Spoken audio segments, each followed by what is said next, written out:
Hello, everybody. I don't know who we got in here yet. How do you do the countdown? So, like, if you go to banners and scroll down a little bit, then there's a countdown. Oh, well, but it's look at good, that. But with the lag and stuff, it's still a good 10 seconds or whatever before. Well, that's awesome. Okay, it goes cool. And you can make your own because I have one. Landon made me, and I use my own. Yeah, oh, cool. And Tammy's is really cool. I wouldn't know how to do that. I don't think so. How to make it? Yeah. I gotta It's learn. the same way as editing your videos. Well, I don't do that, so I'm out. I use what's that software called? Wondershare, Filmora. It's easy. Wondershare. See, I don't do my videos on my laptop. I do them on my phone. So. And I use InShot on my phone. I do all mine on my phone. But then you do StreamYard and sales and stuff on a computer, though, right? Or do you still use your phone? Oh yeah. Oh, how can you see chat? That's the only thing I'm scared of, not being able Well, to see. I just usually will bring my iPad. Oh yeah, I know. Yeah, that's right. I know you do that. Yeah, I knew that. But I didn't bring it tonight because I'm a big dum-dum and I forgot it. Wait, Dee, when you have group sales, do you do it from your phone? Yeah. Oh, you need to talk to Misty, Junk to be Loved, so she can learn how to do that. She says, I can't do it. I'm on my phone. And so she don't feel like she can do a group sale on her channel because she does it from her phone because she don't have a laptop. You most certainly can. Huh. See? I thought you could. Learn something new. Yeah. Well, hello, everybody. Welcome to Ask a Reseller. We are so happy you are here to join us today. I have Vinny with Vintage Vinny. I have Dee with TheThrillOfTheThrift and Tam with Vintage Uprising Texas here to answer all your questions. We already have a question. Vinny, is that a bunny? Yes, if she doesn't start squirming. Time to call Mystic Mom. There she is. Oh. She and is tell everybody what her name is. Her name is Dusty, like Dusty Springfield, because she kind of looks like she's been playing around in dust, but we call her Bun for short. Bun. Bun. Exactly. So is that the only one that you have? Is that the only bunny? Yep, and we got 2 cats too. Oh, do they get along?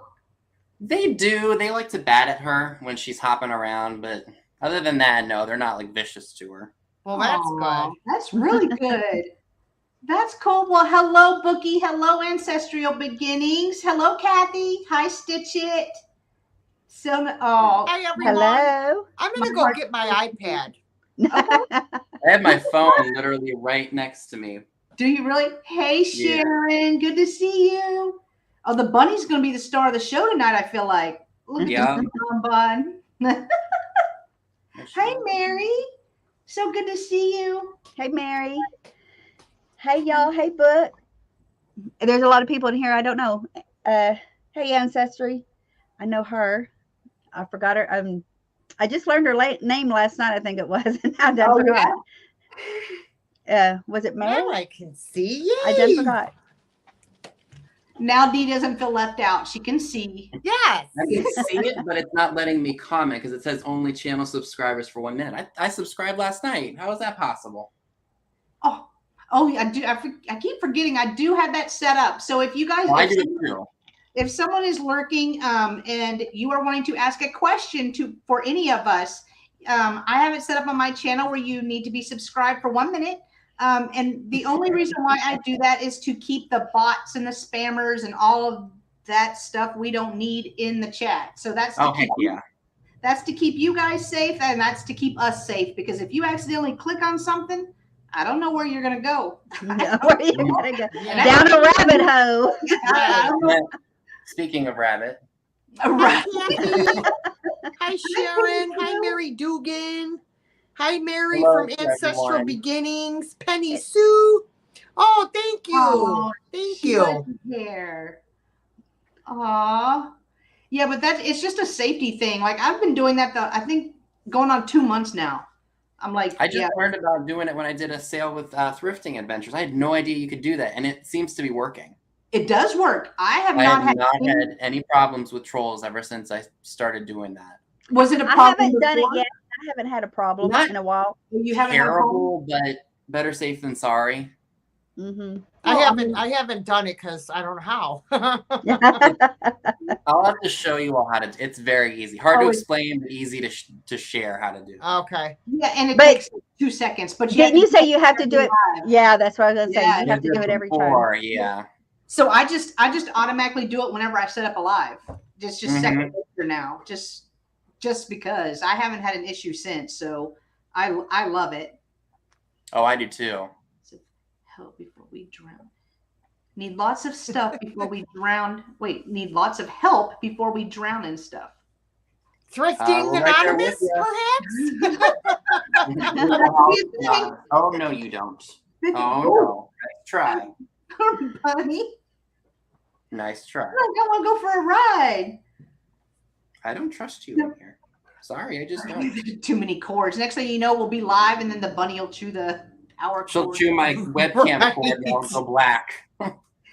So that's exactly what our bunny do. So we had to get these protector things that go over every single cord. Oh my gosh.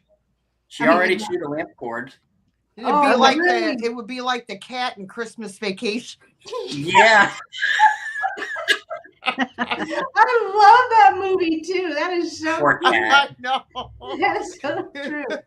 So when my movie. When my third child was just not even a year old, he just learning to crawl, my third son, and my brother had a bunny, a rabbit loose in the house. We were over at my dad's house, and he was crawling around, my son was, and he reached out to, because he loved animals, he reached out to grab the bunny. Well, the bunny bit his finger. Bit his finger. He had, and he's only, I want to say he was like 8 months old because he was just crawling, but he had a V cut in his finger, and he had to get stitches. Oh my gosh! From that bunny. She doesn't bite. Only if it's food. Well, baby's fingers are very tiny. He probably thought it was food. Yeah. Same. It's a very skinny carrot. Yes. Yes.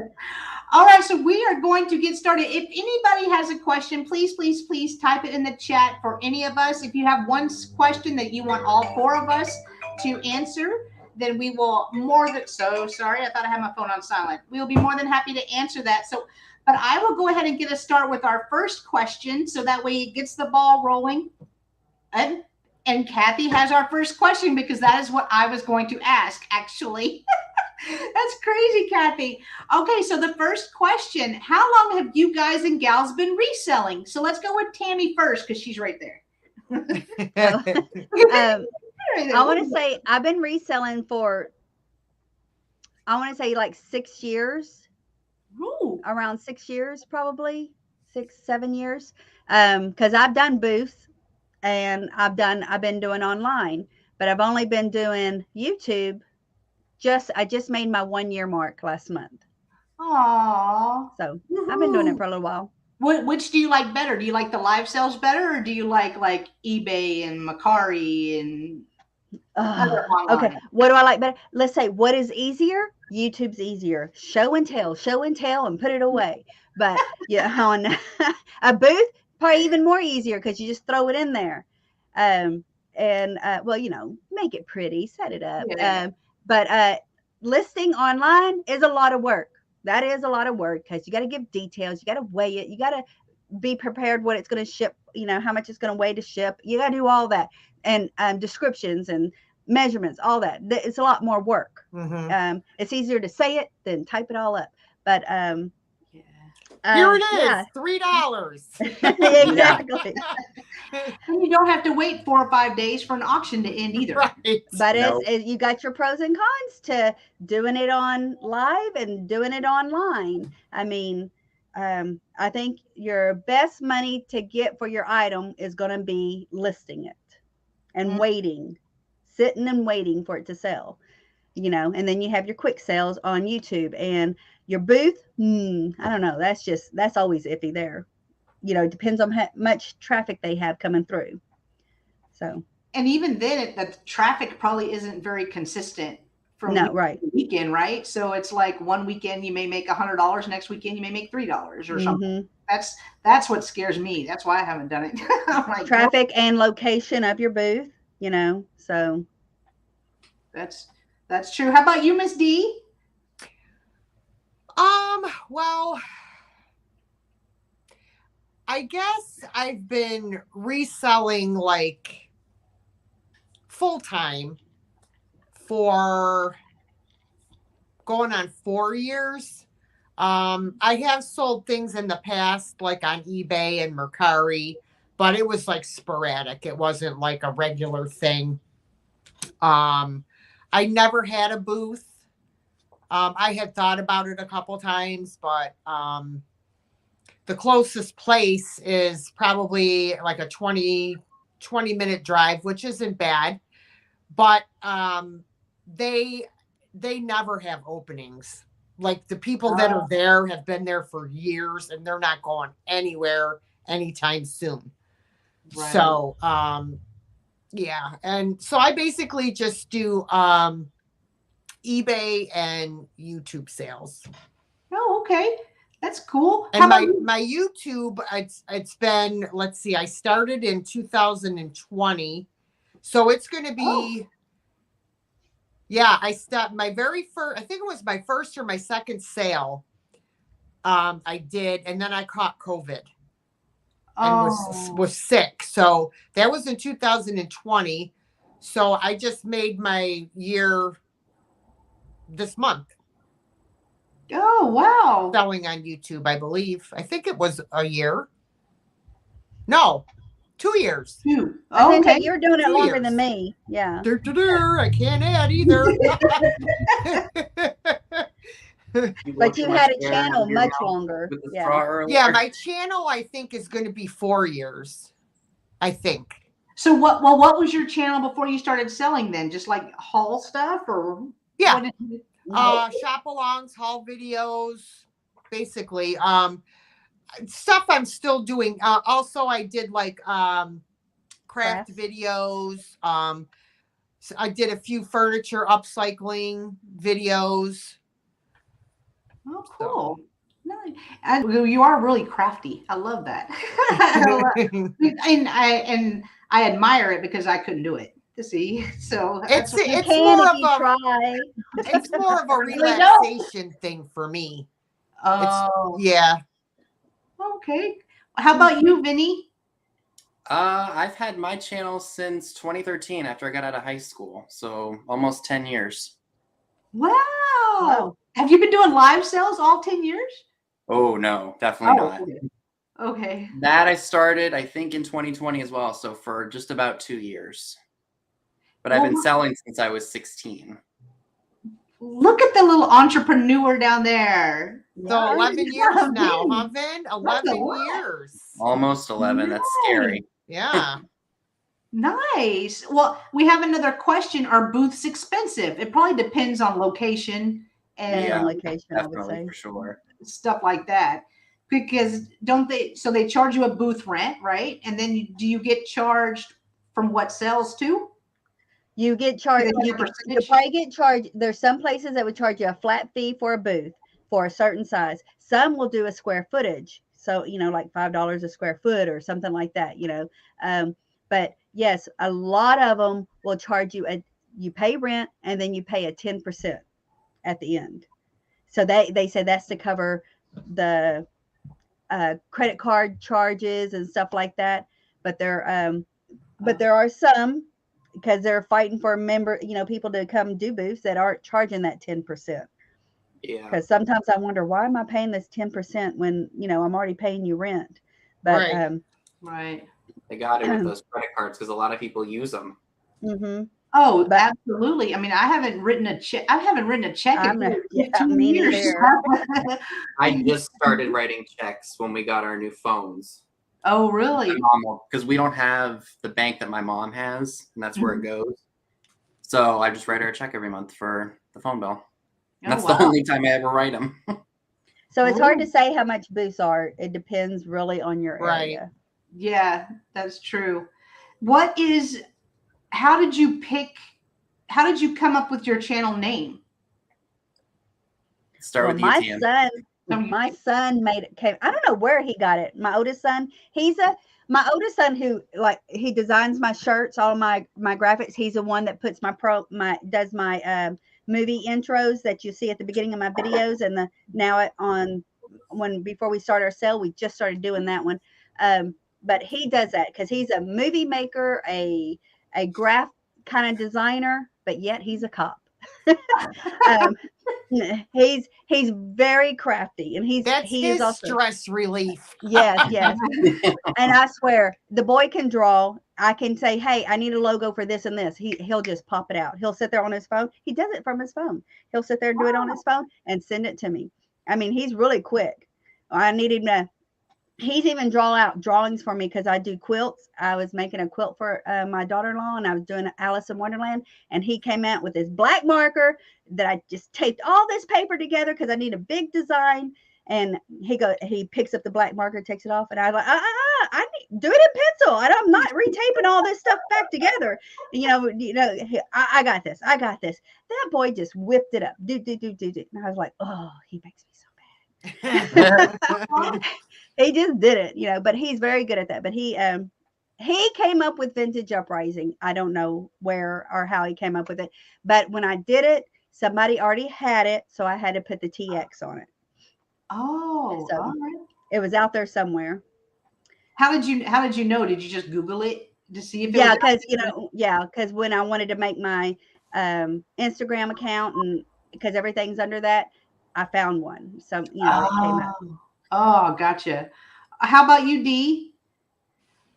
Hi, Jeffrey. Well, basically, I just was thinking, when I'm out at a thrift store and I see something that's like really amazing, like the thrill that I get from it, from finding that really awesome, like vintage Christmas piece or whatever. And that's really how I came up with it. The thrill of thrifting, the thrill of thrifting. So I just changed it to the thrill of the thrift, because I get a thrill. It's so funny and it's so corny, but like as soon as I pull up, I'm like going down the road, like, come on, get out in front of me. I'm trying to get to Goodwill. Come on. Because you're going too slow. And I get there and it's like my palms get all sweaty and stuff before I go in, just wondering, what I'm going to find, if I'm going to find something awesome. And so basically that's how I came up with it. That's so true, because I do that too. I get so excited. It's just the FOMO, and if I don't go thrifting, I'm like, I gotta go. It's senior. You feel like you're missing something. Yes, and it's like, because I've really curbed myself, because I used to go to Goodwill more than one day a week. Really? Oh, I do. Yeah, I don't. Now I only go on Tuesday for the discount, my senior discount, because the prices have gone up so much. Oh, yes. So it's like if I go on a day other than Tuesday, I'll spend twice as much money on a day without any discounts. It's like crazy expensive on a non-deal day.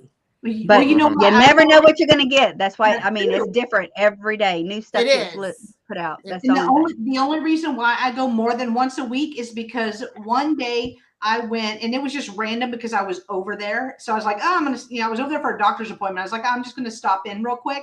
And then here I see this lady going out with a buggy that had 2 of the candle blow molds. Oh, wow. Oh, I was cussing that lady. Don't even know her. I was like, "Why cussing her out?" Yeah, I should go, more than one day a week to Goodwill. I have, if I'm by there, and by there I mean like 2 miles. But yeah, I have gone, and like I said, I've always spent so much money. But what I need to do is learn to curb, what I spend. if I go on a day where there's no deal. Yeah. Do you put a limit on how much you spend per item when you're outsourcing? I do. It actually depends on the item too, though. Yeah, I do. Yeah. Absolutely. I mean, sometimes if it's something that's really awesome, I'll pay up for it. Yeah. Right. But if it's something that's you know, I'll wait till it goes on sale. And if it doesn't, then oh well. And you know, that's the way I do it. I just, you know. Yeah. How about you, Vinny? How did you pick your name? Well, I guess you've had it for 72 years, so it sounds like Vinny's is pretty simple. Well, actually, it didn't start out this way. So when I was younger, YouTube had like a weird thing where it said, "Oh, you can't watch this if you're not 18." So what I did is I had a regular account, and then I made this one when I was in high school when I was under 18, so I could watch stuff that was not. So I could watch stuff that was for 18 or over. Yeah. And then when I was like, oh, I like all this vintagey stuff, maybe I should go for doing hauls and such because I've been doing it my whole life. So I started with Vince Romano 26, something basic and simple just to say, oh, this is me. Then I went to stick figure picker because I'm as thin as a board. I didn't like that. It was weird. Can you imagine that logo? No, definitely not. Figure picker? It was stupid. It was now really I can draw. The only thing I can draw is a stick figure. I could have made your logo for you. Yeah. No, but then I just wanted something that kind of would roll off the tongue easily and just something that kind of just made just something that someone would remember. So I was like, oh, Vintage Vinny, that's something someone would remember. It worked. And you're rememberable. You are. Yeah. Well, we do have a question from Jeffrey Ross. And the question is, as full-time resellers, do you put in more hours than working at your regular jobs you had before reselling? Lord, yes. Yeah, of course. It seems like, but the difference is you like it. I mean, but yeah. This is a different kind of customer service. Instead of going to a retail store and having to deal with all the you can deal with it. You can deal with it through a computer screen and not have to actually interact with people. You got bleep. I bought this off Amazon. It's a bleep button. Fatford finds at it.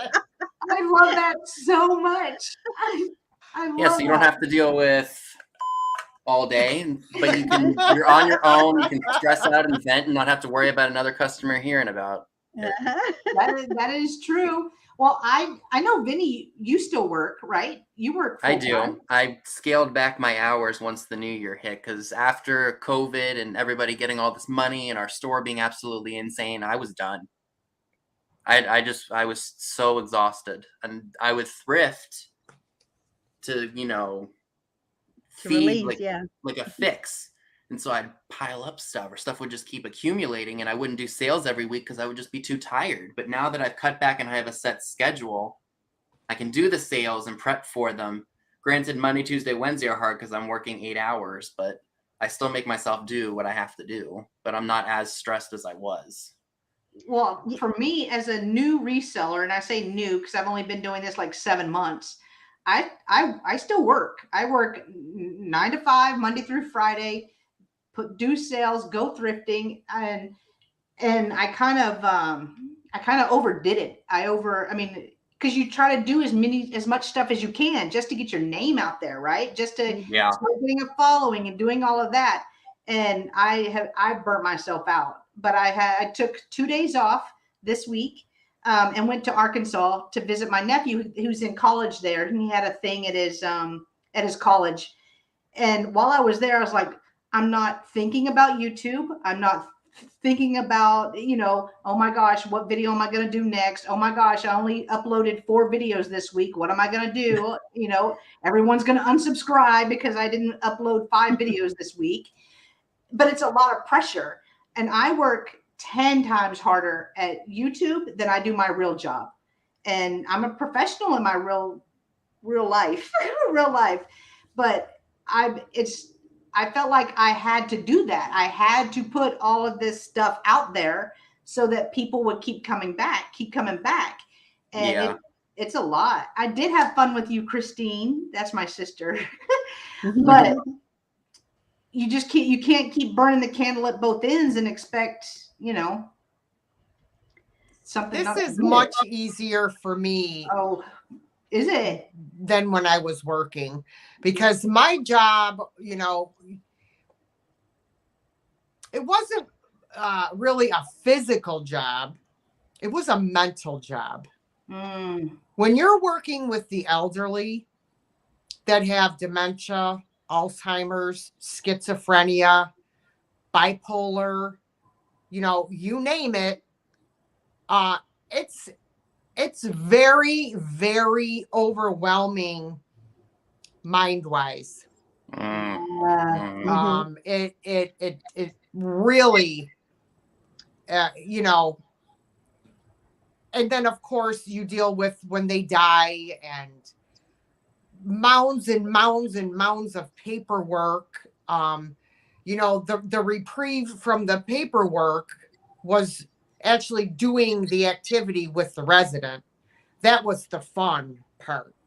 All the rest of it was just overwhelming. This, to me, this is fun. Like, I hate packing orders, but it's better than doing what I was doing. Absolutely. And the thrifting, that's fun to me. That's the best part. Yeah, sure. Yeah. I love it. I mean, I wish I could have done this years ago. Let me just say. I think we can all agree, though, even though I don't want to speak for anyone, but I think we can all agree that the shopping part and doing the live sales, that is why I keep doing it. That's fun. Yeah. That's fun. Now, I personally don't like the packing and the invoicing, but because I work full time, I have to do it all within 24 hours or I'll just get overwhelmed. And you have to find a process that works for you. Right. So what I do may not be what Tammy does. What I do may not be what Dee does. What I do may not be what Vinny does, but it's our own business, and we have to run it the way that right. Everybody has their own routine and, and really you do have to have a routine. Yeah. I think it's very important that you have a routine. Yes. But my situation got thrown out of my routine. You did. Right. Yeah. So that's a killing me. Yes. I'm trying to redo another one. So Mary is asking, do any of you have the bins near you? Do you guys do the bins? I used to before COVID, and then they closed it. And now one of our stores in town is a 99-cent everything. So it's kind of like an outlet store, but lots of junk. I've walked out of there maybe 2 or 3 times since they've changed it. And you have no idea how upset I am that we don't have bins near me. The closest bins is in Rochester, New York, which is about 60 miles away. Oh, wow. So we're starting to get more and more people going to the bins and finding all this awesome stuff. And I'm like, oh my God, come on. Why can't you guys get a bins here? I know. I watch Missy's. I love watching her bin videos because she does a lot. Where she's at, she finds some good stuff. And yes. But I'll be honest. I'm scared to death of the bins. Vinny can comment. Well, I gotta tell you, my first experience with the bins was when I went to California a few years back. My aunt, who lives in California, she's a big seller on eBay. So when I was there, she took me to all these thrifting places. Well, we pull up and I see this, it says Goodwill Outlet. I'm like, oh, let's check that out. So we walk in and I see all these people walking around. This was before COVID. Walking around with masks on and gloves. And, they looked like the guys from E.T., the scientist guys. I'm like, before COVID. Yeah. And I'm like, oh hell no. Let's go. What's in here? I didn't even bother staying because it scared me. It looks hazmatic. Yeah, it was like hazmat, it's fun though. I've seen David don't care for the bins. He don't like that one. Yeah. See, I've seen 2, and it hasn't been Missy's videos, but I've seen other videos where people start fighting. I am not going to fight you over a sock. No, I'm not. Over a sock. I'm not. They do. I've seen that too. I know. They'll start cursing each other and actually like bumping into each other. I'm not going to catch a court case over, a brooch. I can't do it. Sarah's easy. Sarah, it's not happening, girlfriend. I don't drive on the thruway. I'm sorry. That's my phobia. I cannot drive on the thruway. I don't blame you. That's how I got to Philly, was the freeway. Yeah, that's you. Then again, I'm only out in the country. No can do. Oh, Picasso Cat said she's only been once and it was pretty wild. See? Well, a lot of people say that, they stand back and wait for the madness to subside before they even approach a bin. I hear a lot of people say that, but if you're up to it, hey, I'll put my football helmet on and I'm in. I don't care. I don't mind digging. It depends on my mood. Like if I want to dig, I'll dig. If not, I'll just scrape the surface. Right. Yeah. But honestly, though, my thrifts haven't been great. I go to all the antique malls and my peddler malls and such because they have better stuff, and I can still find stuff at thrift store prices there. Mm-hmm. Around here, not getting anything that great. Well, I think that's a lot of places because I know our shelves have been bare here for a good 3 weeks. But you got to remember too that when we were all locked down, what was everybody doing? They couldn't do anything, so they cleaned out places, or they, went to someone's house who passed and they cleaned out their house. So that's just what everybody did. So by the time everything opened up again, either they were loaded and they just didn't know what to do, or they just. Well, it's spring again, and people will start spring cleaning. So, we'll see what happens. Well, Helen said she'll take me to the bins and protect me. There you go. Bodyguard. She's a Scorpio. She don't need no protection. She's a Scorpio. I'll just walk in going, get out of my way. These come into the bins. Yeah. We'll just go to the bins. We'll take our straws. Yeah. Yeah, there you go. People will leave. It's a good way to get people to move out of your way at the bins. You just walk up and you go like this. Oh, excuse me. Does anybody smell rotten bologna? Spread out. We need to try that, y'all, when we go to Philly. Listen, all four of us are going to do that. Or have an alarm or like a noise on your phone that sounds like gunfire. Watch everybody duck down, then you go over to the new bins after they put them out. Right. That, thank you very much. Oh, I'll take that too. Or else you could say, GTFO, I want that, thank you very much. I'm gonna puke. Excuse me, I gotta puke. They'll spread right out. Yeah. There you go. There's a tip for when y'all go to the bins. There you go. There you go. And Dee don't even go to the bins. And I got a plan though, in case I have got a plan. Yeah, you got a plan. I just gotta bring a straw and pretend I'm gonna puke. Works for me. It's coming out both ends. Right. Oh, get out my way. Insert the ludicrous song that we all know of. Hello, Jen. Hey, Jen. Hello, everybody that's come in. I've been having too much fun. I know. Hi, Helen. Helen Booty. Yeah, Helen. Jan. Who else is in here? Dirt Road Memories. I like what she said, too, about a lot of places are understaffed. Yeah. Unfortunately, no one wants to work anymore. I have a question. It's like, wait a minute. They got used to sitting at home. They don't want to go to work. You can't possibly still be getting unemployment, people. I know, right? I haven't gotten unemployment for 2 years because I went back. How? You have to go back to work. They're rigging the system. I have a question.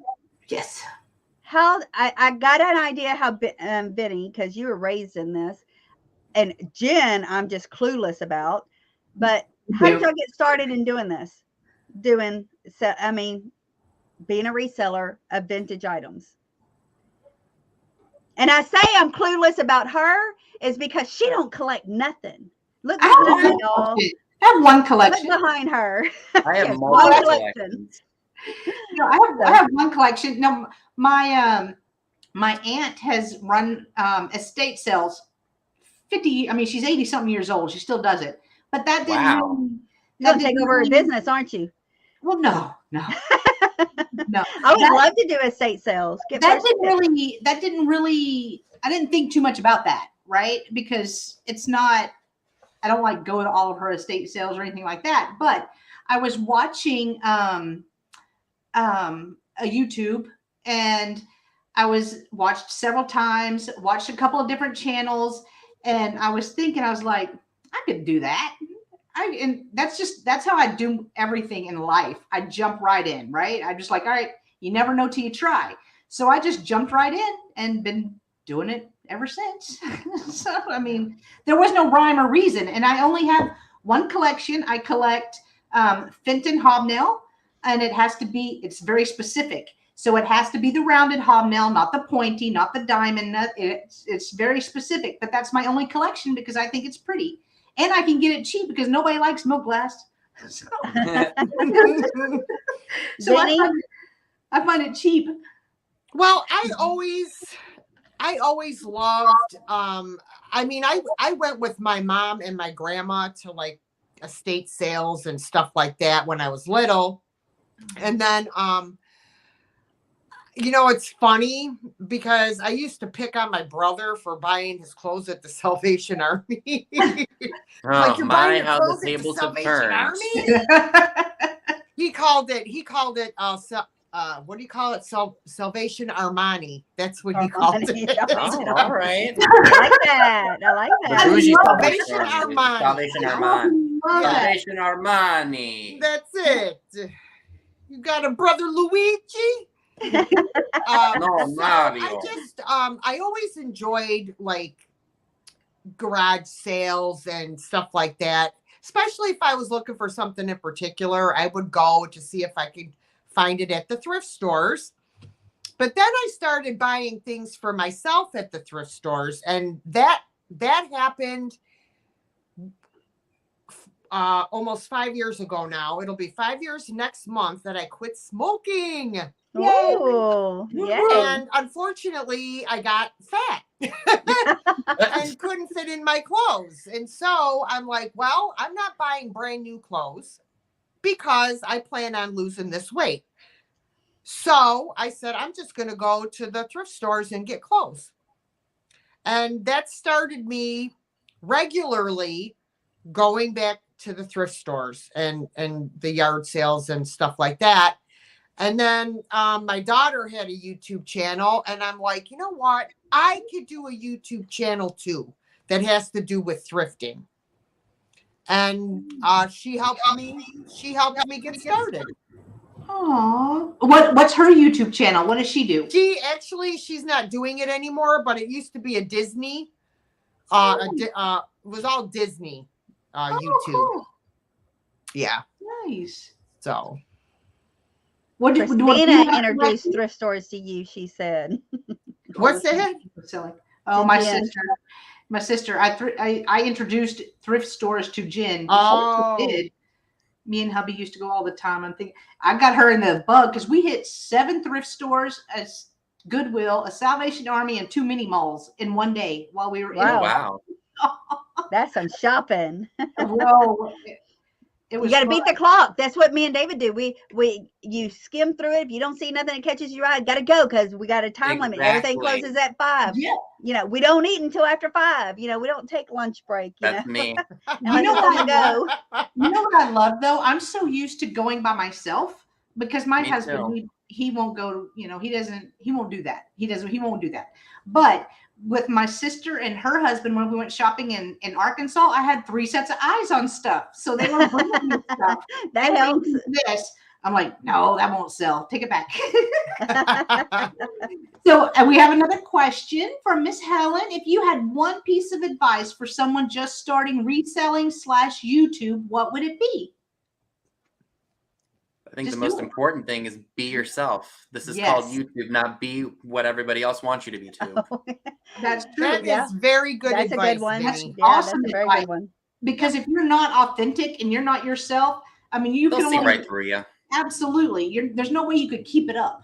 You know, like if you start out with a funny voice or something, or some shit, you know what I mean? Like a cartoon voice or some shit. That would be funny. Oh, you'll lose it after a while. Yeah.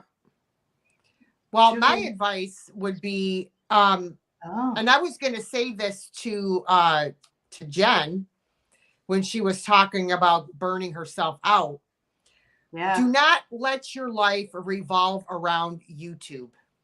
No, definitely not. You have to have a balance. You have to have a balance. You cannot let your life revolve around YouTube. mm-hmm. Yeah. I do my videos when I have a chance. I don't have a set schedule. When I have a minute to sit down and film, I do. Sometimes I'll film 2 and 3 videos all right after the other. If I have the same hair and the clothes, oh well. Yeah. You know, this is real life here, peeps. I'm not in no fashion show. Okay?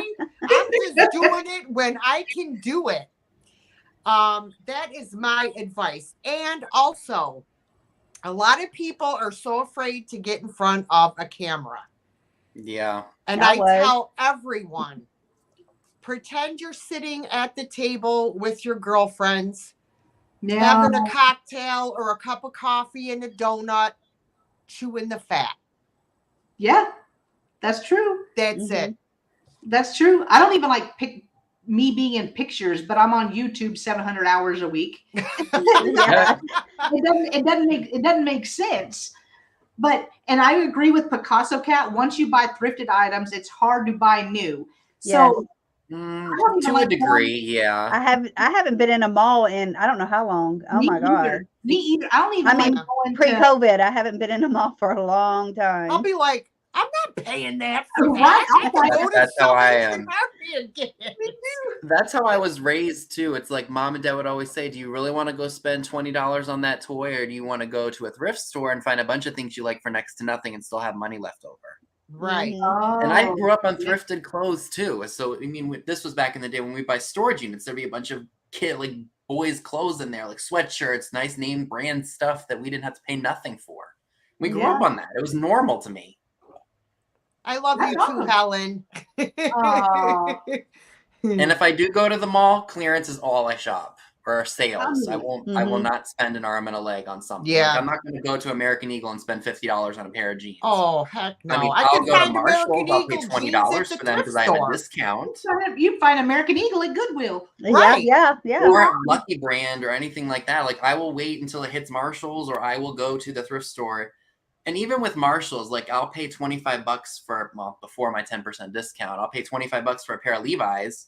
But sometimes they argue, okay, I can go to our Goodwills and I can get maybe 3 or 4 pairs for the price of what Marshalls could charge. But at the same time, you're still getting a better deal when the retail price is $75 on one pair at Marshalls. And then I get my 10%. Have y'all? You got to know where to find the deals. That was the only kind of jeans I would ever wear when I was a teenager. Well, first it was Jordache and Sergio Valenti's. Oh. Then it was Levi's. Yeah. Yep. Those I can't even remember that. Nice skin tight Jordache and Sergio Valenti's that I had to lay on the bed and get a wire coat hanger and put it through the hole in the zipper to pull the zipper. Oh my goodness.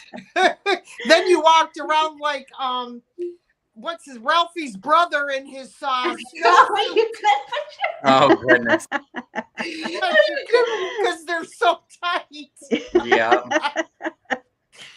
You gotta fall back in the chair because you couldn't bend your legs. Yes, those were the days, okay? I love that. I love that so much. So how long, if you had to guess and look into the future, if you had a crystal ball, do you think you'll be doing this 5 years from now? Yeah. Yeah. I know Vinny will. Absolutely. Yeah, he's on a roll. Yeah. He's on a roll. Yeah, I mean, I think might so. as well. You made it. Yes. Yeah, I have to do that absolutely. to this day with my jeans. Muffin top is real. Dana Grace. Muffin top is real. Oh, God. Don't even talk about muffin top. Yeah. Right. Do you think you'll be doing this 5 years from now? Who, me? Everyone, anyone. Oh, yes, absolutely. Oh, yes. Yeah. I'm going to be 59 this year. She don't look it, folks. She sure don't. Thank you, Vinny. Yeah, I'm going to be 59 this year, and I'm going to retire at 62. I don't care. I'm retiring so I can get my money, and then I will still do my live sales, but I probably won't do them 4 times, every weekend. I'll probably just do it like 2 weekends where I sell like 50 items or whatever, and then maybe do a few little sales in between. Is that how many items you sell on your Saturday sales? You sell 50? Oh yeah, I usually between 50 and 60.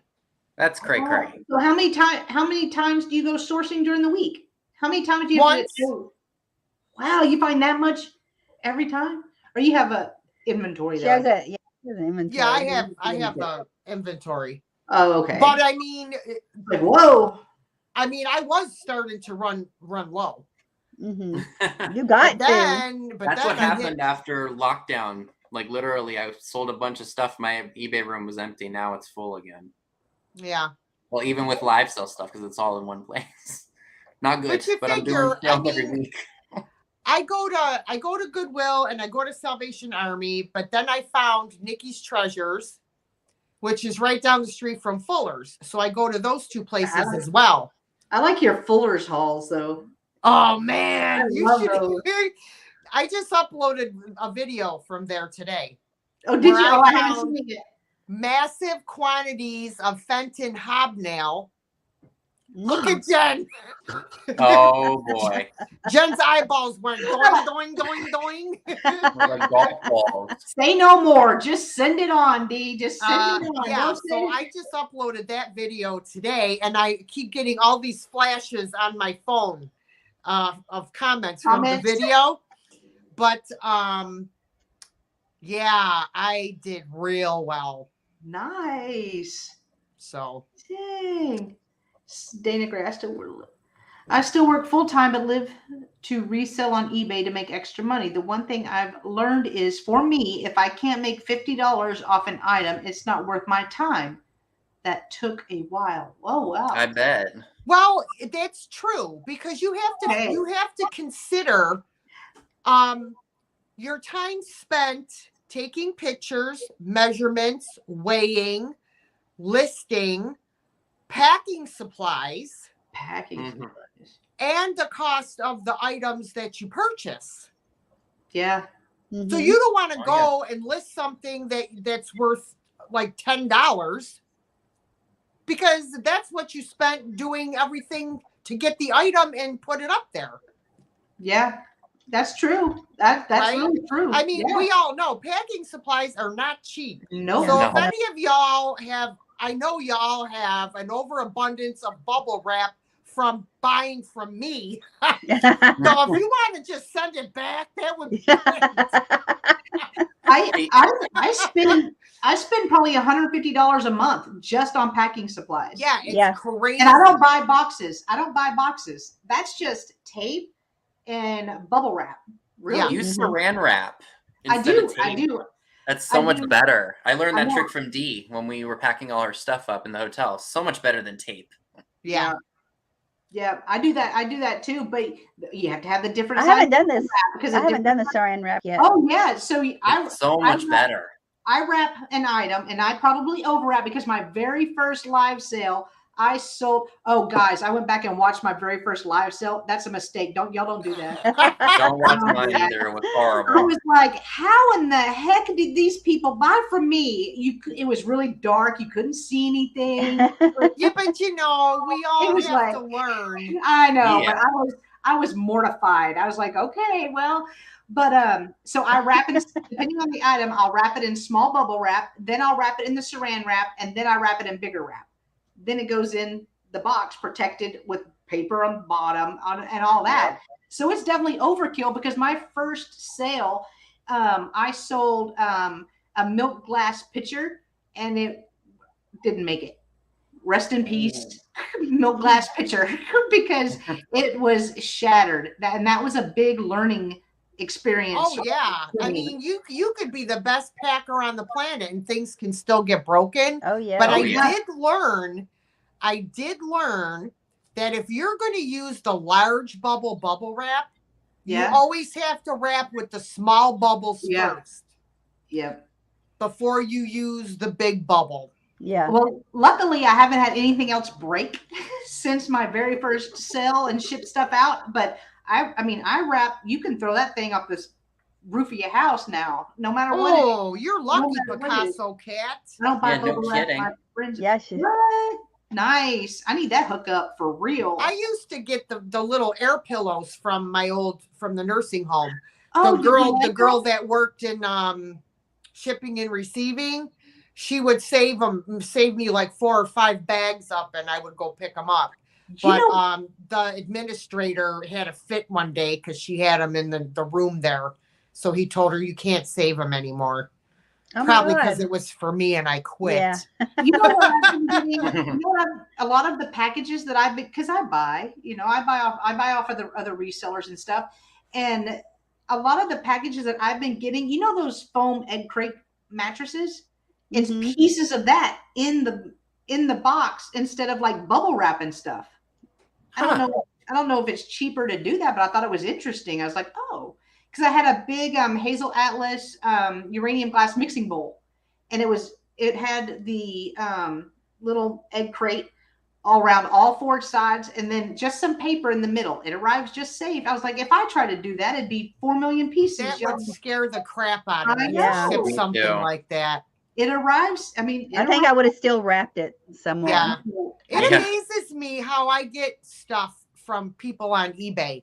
If I buy something on eBay, I'm like, I can't believe this did not break in transit, because I had that happen once it's too. like they wrap it in paper, or they wrap it in the. I've had stuff come to me that was wrapped in the envelopes. The priority mail envelopes.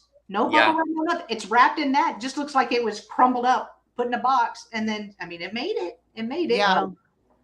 I had a set of salt and pepper shakers once, literally, that I bought, and they came in a bubble mailer. Oh. Literally just a bubble mailer. I was like, really? And they survived? Oh, they survived. I'm surprised they did. Wow. They did. I was close to leaving feedback for this person and saying, look, horrible packing. You do not put glass in a bubble mailer and ship it. You put glass in a bubble mailer for packing and then throw it in a box. Yeah. Dumb. I had someone send me a game that was in, for example, the game Trouble. Yeah. You know how thin that cardboard is that those games are in a bubble mailer. And it was smashed to smithereens. I'm like, are you for real? Why would you put a thin cardboard box in a bubble mailer? I don't know. I don't understand. Like I said, it's good if it's going in a box, but not just shipping by itself. No. I'll do that sometimes if I have something that's, fragile, but it doesn't. I'll throw it in a bubble mailer and then I'll put it in a box for extra protection. But just to ship it like that. And they shipped it like that, plus charged you $16 shipping. I know, right? Damn right they did. Well, I would never pay that kind of money for shipping. I try to always give free shipping.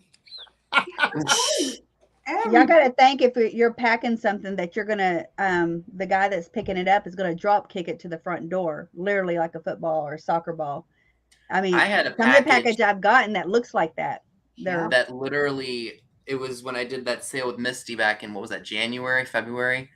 I sent it it was supposed to go to Ontario, California, but I sent it to Ontario, Canada by accident. Oh, wow. And it went back and forth from the States to Canada, States to Canada, States to Canada for the last 2 months. And then finally, the person who bought it from me messaged me and said, hey, I just got the item and I decided I don't want it anymore because after everything that happened.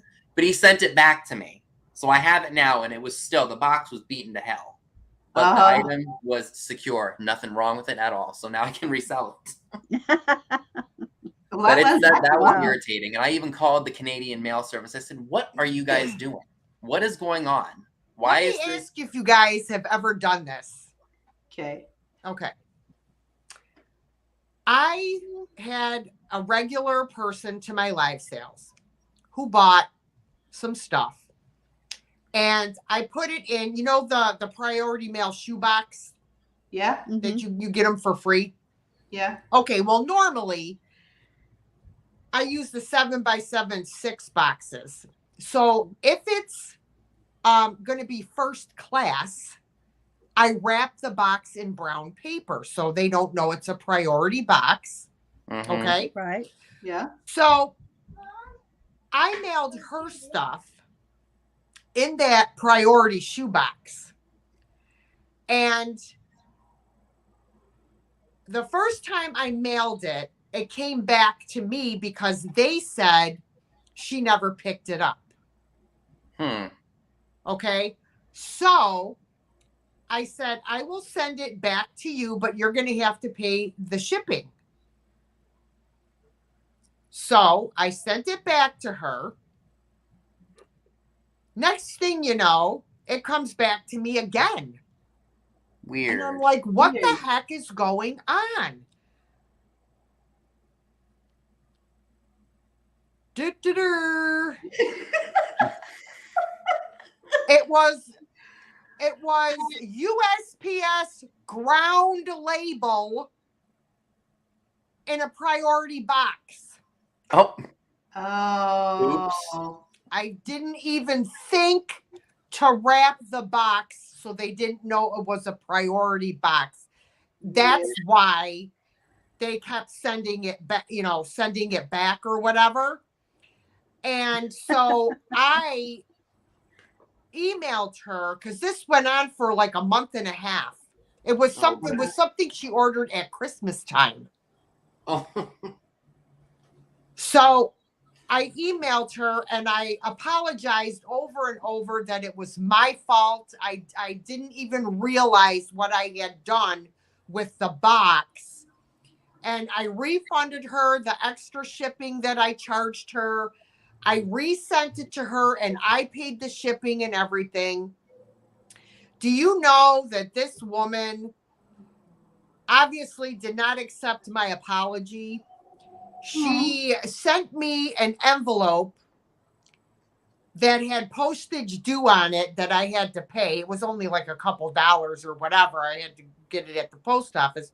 She sent me back every single one of my business cards, every single package topper, and all that stuff in the envelope. Wow. Because you messed up and you made her pay extra even though you gave it back to her? Yeah. Wow. Can I say something on that? Yes. I said, well, thank you for all my business cards back. Now I can give them to people who really want them. You know? I mean, that's ridiculous. Geez, I apologized. I tried to make it right. We're people too. I mean, I'm not, perfect. I mean, by any stretch of the imagination. Well, but have you guys ever done that? Like, I have put a UPS shipping label on a priority box, but I know my mailman. I don't normally go to the post office. He picks all my packages up for me. I'll put them in a basket and leave a note in the mailbox saying I got more by the car, and he'll come over there and pick them up for me. But he's returned it to me. Hey, this has got this on it, and I can't, and it's in our box. And I noticed also that last year everything was cheaper priority. Yes. Now everything is cheaper shipping it ground. So I've been shipping most of my stuff ground. And I'm forgetting that I use the 12x12x8 priority boxes that I get free from the post office. Right. So again, I forgot to wrap those in brown paper, and they had them waiting for me at the post office to come and pick up because it was a priority box, and you can't put a ground label on a priority bag. That's their boxes. Have you ever had them make you open the box? Like if you did if you got something that was wrapped or boxed in a bag or whatever, have you ever had them make you unwrap the box to show you that it wasn't in a priority or prepaid? I don't do box in a bag. Oh, yeah. Well, I haven't had that happen either. Some people, but it's very rare. I've only done it one time, and which really pisses me off. And I know a lot of you do box in a bag. You know what? That's awesome. I know that's great. I don't feel comfortable doing it because if they're yelling at me about a priority box with a ground label, they're really going to come after me with a giant box in a bag. And that's the way I feel. That's true. And I don't do box in a bag, or I haven't. But I heard that from another reseller that they sent it to their buyer, and they made the buyer open the box up right there to see what was in it because it felt like a priority box. Yeah. Felt like, I don't know. You know what they're doing? They're measuring it. Box looks or feels like that. That doesn't. I know. You know what they're doing though? They're not filling it. They're measuring it because the priority boxes have a certain measurement. They're measuring it through the bag.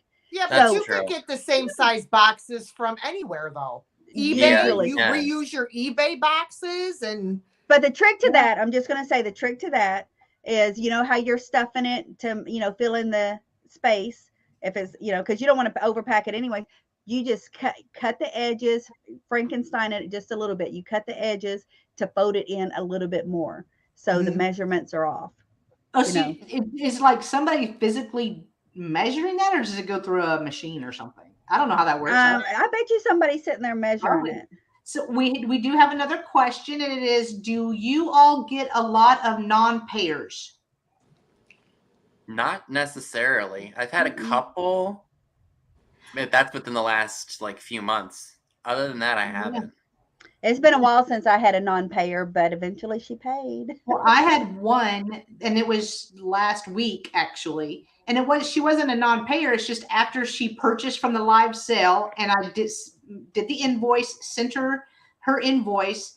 I got an email back saying, well, my husband will kill me if he knew I spent that much money because shipping. You spent a bit on it. I mean, it was a 16-inch item. It weighed 4 pounds. So it wasn't, but we all of us do. We all find the cheapest shipping that we can possibly. Right. Pirate ship. Because I hate shipping. I hate the price of shipping myself. Me too. So I don't like charging what I have to, but I have to. Yeah. Otherwise I'm out. Well, they canceled and what I did is I just went back to the next person that was bidding and say, hey, this person passed. Would you like this? Yeah. They said yes. Well, heck, I already had it packed up. So, right. I haven't had that problem in a long time. Yeah, I did that too recently, but the person, they just changed their mind. Well, then and I'm like, that's fine. I said, that's fine. So I offered it to someone else. Communication is key. Those who just ditch and ignore your emails and messages is a totally different situation. Happens. It does happen. Yeah. It's happening a lot less frequently than it used to, but it does happen, periodically. I think I had that one sale I did, and literally the person said, hey, I can pay by X date. I'm like, I can't do that. I got to move this stuff out. So he said, it's okay. And I of course asked this person, I said, hey, can I offer to the next person who was below you for the offer up? So they said, yeah, go ahead. And then I messaged them with the email that I was given for them, and I never got a response back. I'm like, what if you had won the item and I never heard from you? And it was a really somewhat expensive item. I've done that for you all. Yeah. Do you ever have people contact you after one of your haul videos and ask you for a price of something, and you email them back and tell them, and then you never hear from them again? Every video. I've had it happen a few times with some items, or they say, oh, I'm interested in such and such, like from a live sale, and then I say, hey, can you email me at my email? And I never get a response back. And it's like, well, what was the point of commenting that if you're not going to respond because it sounds weird, but the communication thing is, you reached out to me, I responded immediately. Why won't you respond after I replied to your comment?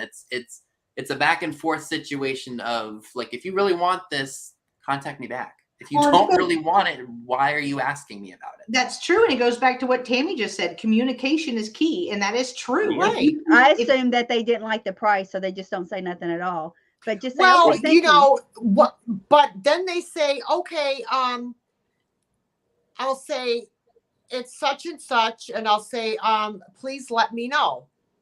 Yeah. So then they don't let me know, and then someone else is asking about the same item. Mm-hmm. Yeah. So I email the first person back saying, look, I have someone else interested in this item. Do you want it or not? Yeah. Nothing. I'm like, you know what? That is so. Where's that beep? Yeah. Okay, hold on. That's her beep. Do it again. Do the gesture again. Like, have the common courtesy to at least reply back. Oh yeah. I mean, I had to actually scale back some of that because every video I did, I would have 5 or 6 people. I want this. And I don't mind if I'm doing a haul video, and I love that. If you want to buy something from a haul video, please do that. That's one less thing I got to bring to a sale. Right. Absolutely. Yeah. But if it's actually a preview or a sneak peek to one of my sales, I've already pulled that item. It's going into this sale. Right. If you only have so much inventory for the week, then you're like, okay, well, this is what I've got. Mm-hmm. Well, the worst part for me is because I do this for myself because I collect and I also resell to pay for my collections.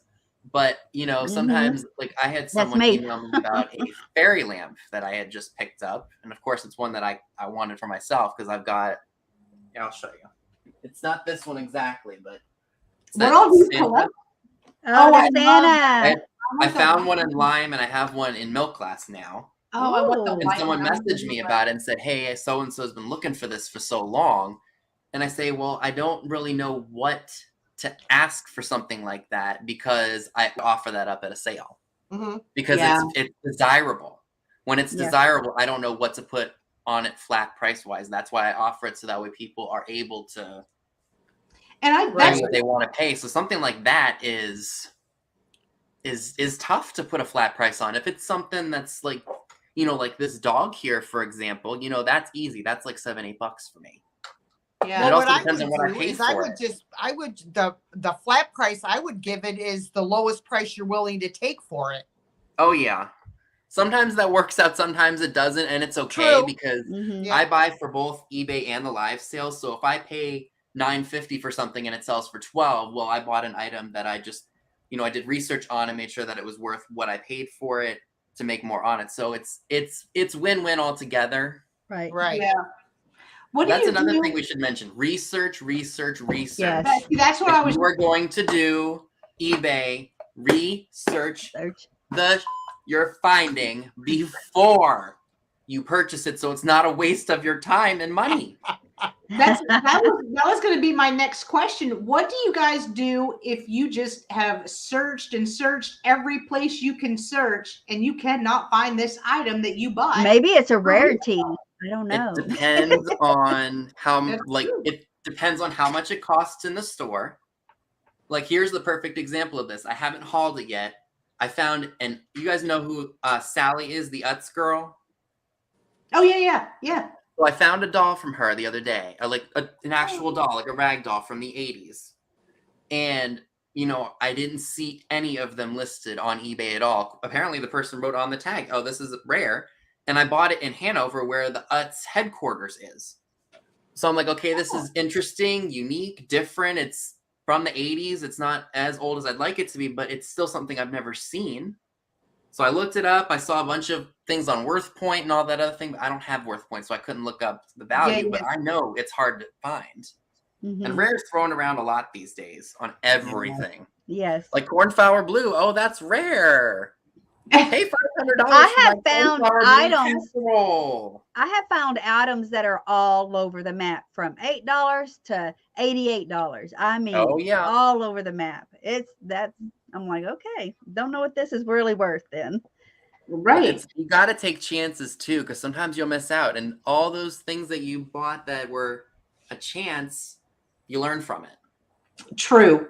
Because whenever I first started, I would just buy stuff because it was cheap. I didn't know That's what I did too. What it was, and we all did that at first. I still have about 5 or 6 of those items. That you know what I used to do? I used to watch Thrifting 101. Yes, Michelle. I love her. And I would go by what she was buying and selling and buying the same thing, which is a no-no, because what sells for one doesn't sell for another. Right.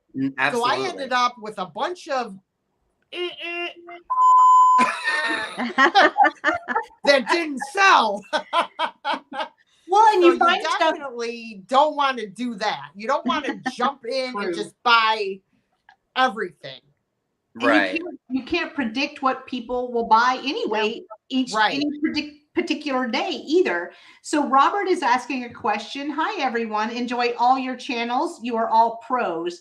But how do you feel about people who just want to sell items to thin out their 75,024 collections? That's specific.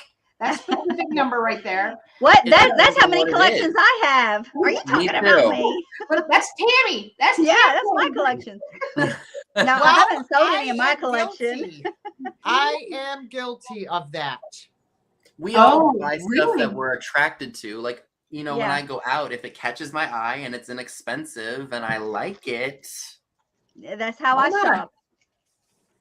I started out collecting Fenton hobnail. I'm going to be D when I grow up. I did. I loved my Fenton hobnail. And I had, I don't know how many beautiful pieces. And I did display some, but it got to the point where I didn't have enough room to display all of the pieces that I had. Yeah. And I just had them sitting in the basement collecting dust.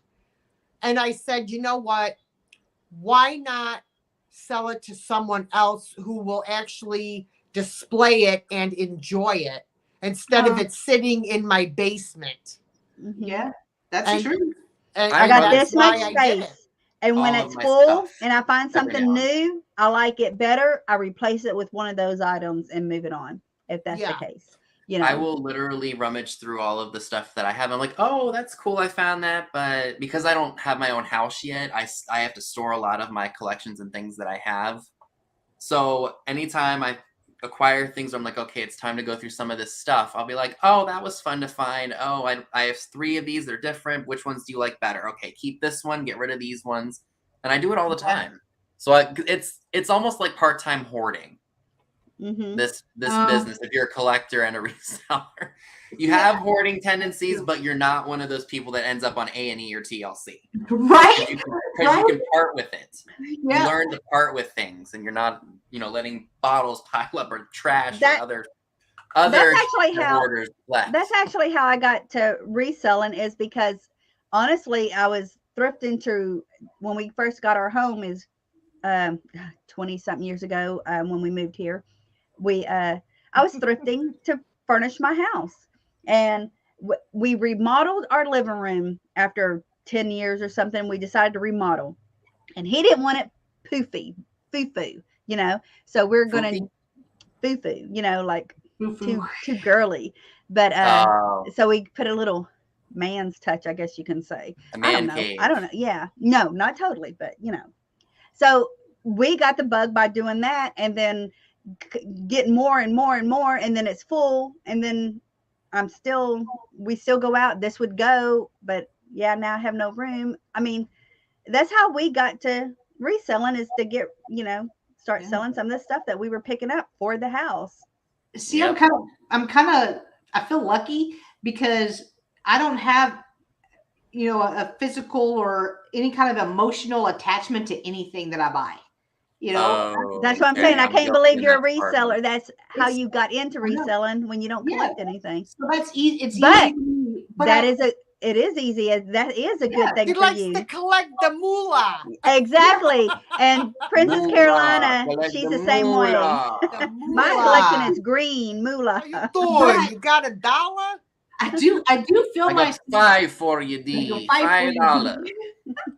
I do find myself when I'm outsourcing, I will think of specific people that come to my sales, Me and too. like, oh, I know this person will love this. I'm going to pick this up. Exactly. I know this person collects this. I'm going to pick that up. But we do have another question from Krista. What is the most unusual item you have ever sold? Ooh. Well, I can think of a couple things. Well, I don't know if it's unusual, but it was a really good profit margin. Well, that's another question too from Dana Grace. What's the one item you made the most money reselling? So we could answer both of those really. Well, I could say that both of the items that I resold were the same amount of money. So long story short, before we moved up here, we were visiting one of the peddler malls that's here. And I saw some Bose headphones. I was like, okay, Bose is a really good name, yada, yada. Let me look these up. And I sell on Amazon too. So I look for new in package items. Wow. So I scanned them. I'm like, okay, some people are asking some moolah for this. So let me go ahead and buy it because it was like $27. I flipped those for $300 because they were discontinued.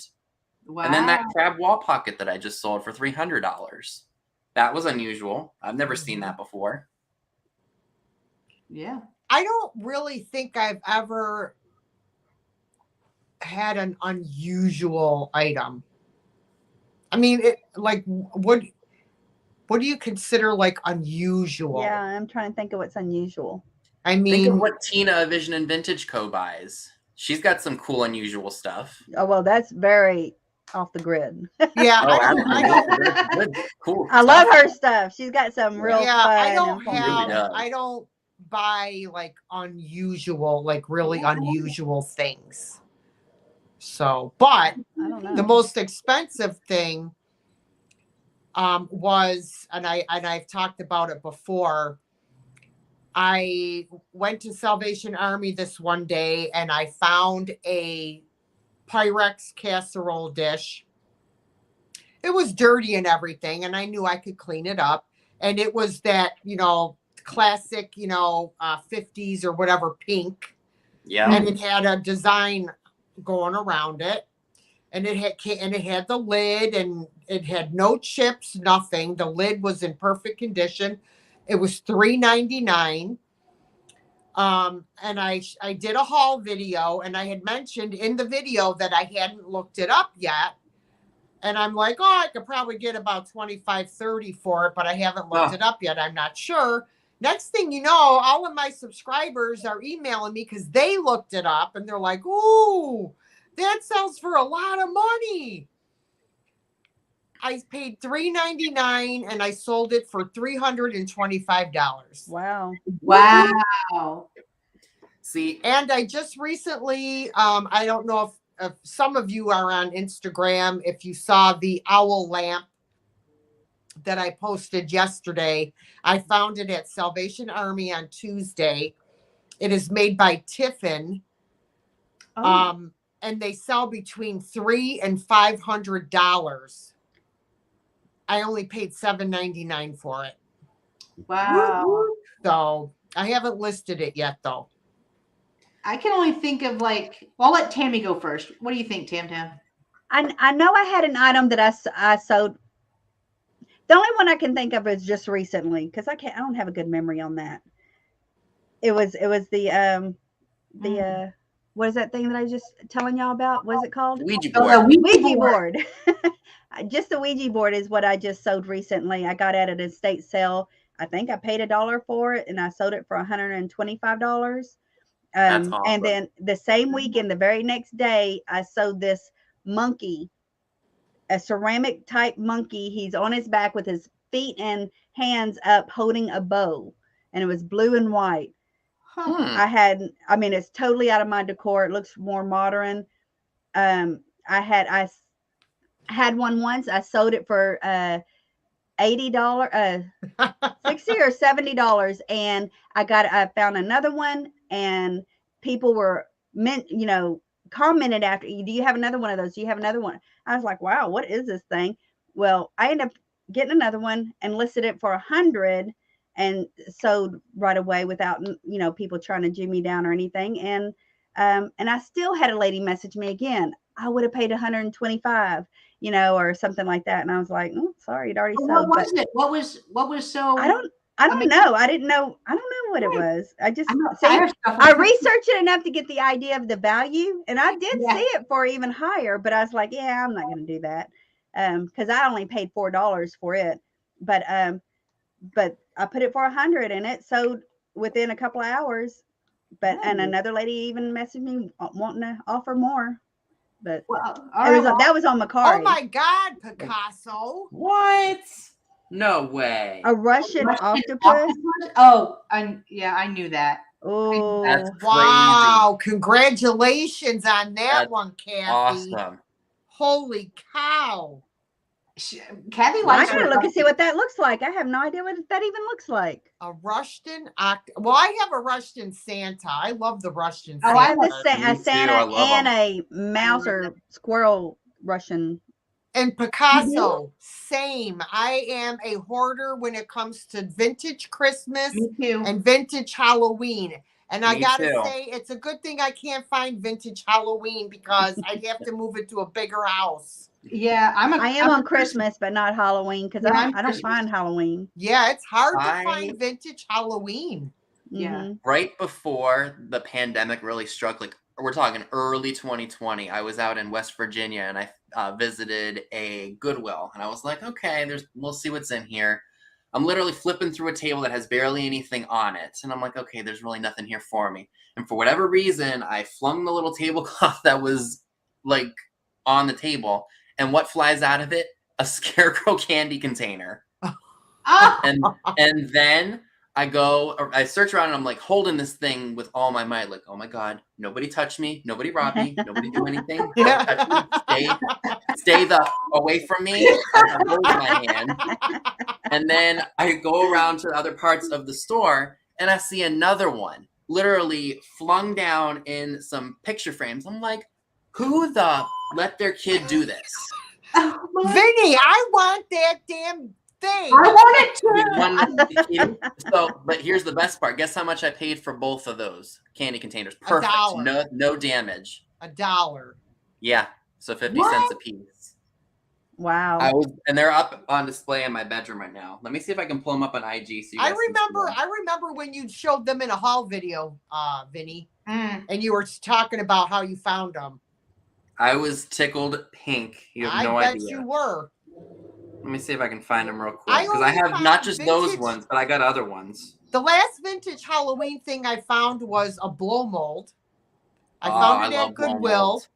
And it was I sold it in a live sale. It was the Pumpkin Man. You know what I'm talking about? Yeah. This thing was from 1960, whatever it was. And it was mint. Like mint. Oh, no, I've never seen one of those. Yes, I remember those. They make one with checkered pattern on the jacket, and I want to find at least one of those. But let me show you the shelf that they're on, because I have them all displayed all year because I love them so much.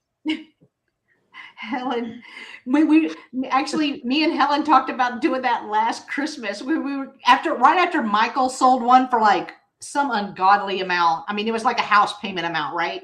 And you were like, all right, so we need to find a Rushton for like $20, and we just make a market for them, just bleach them all pink and then turn them pink. Right. That's didn't work out. Didn't pan out. Or here's another one for you. Oh, I love that. Oh, I had that Santa. I had that. Yeah, Santa. that's a Pez dispenser from the 50s. I have that on display all year too because it's hard to find. I really wish I could find vintage Halloween because those are the only two holidays I decorate for anymore. I used to decorate for every holiday when I was younger. Now I just do Christmas and Halloween, and then I do my backgrounds for my videos, and that's it. I only go all out for Christmas. And it's I go all out. Some of that stuff can be moolah. Yeah. Yeah. I'm still cheap with that. Oh, here we go. Vintage Halloween was a state sale. Here are the 5 that I have. Ooh, good one, Dana Ooh. Grace. I like those. Oh wow. That's cool. Those are awesome. And those are up all year.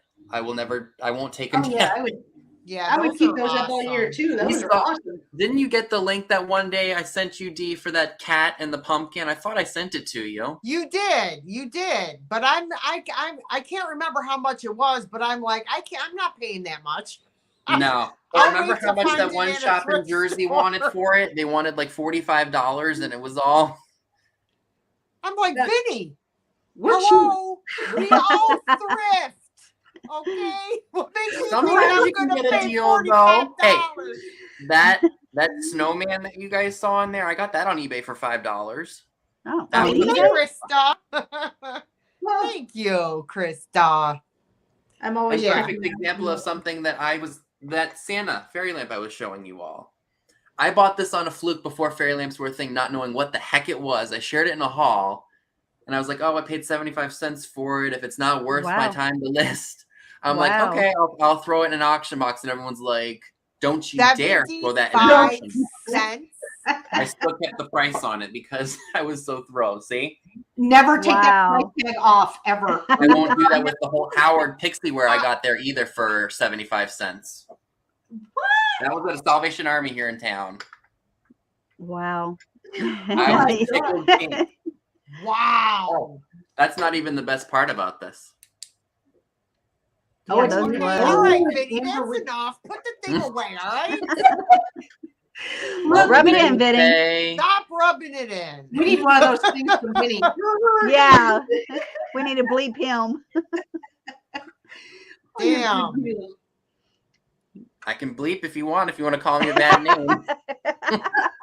No, I'm just jealous. That's awesome. I'm jealous of your good deals. And that was before COVID. I've had that for probably a few years. And now, is that something you'll keep in your collection? Holy crap. Yeah. I know. Trust me. I didn't know what it was at the time. So, like I said, But it was like, Santa, and it was a fairy lamp. That was. I didn't know it was Santa either. I just thought it was interesting. You couldn't tell? Oh. I didn't know what it was. And I just bought it on a fluke. I was like, okay, this is interesting. Let me take it home and see if I can find anything out about it. Well, when I found that owl lamp, I knew it was old because of the plug and the switch to turn it on. Oh, yeah. I said, this has got to be from the 30s. But I'm not up on like lamps and whatnot. So I took a picture of it and I sent it to Scott.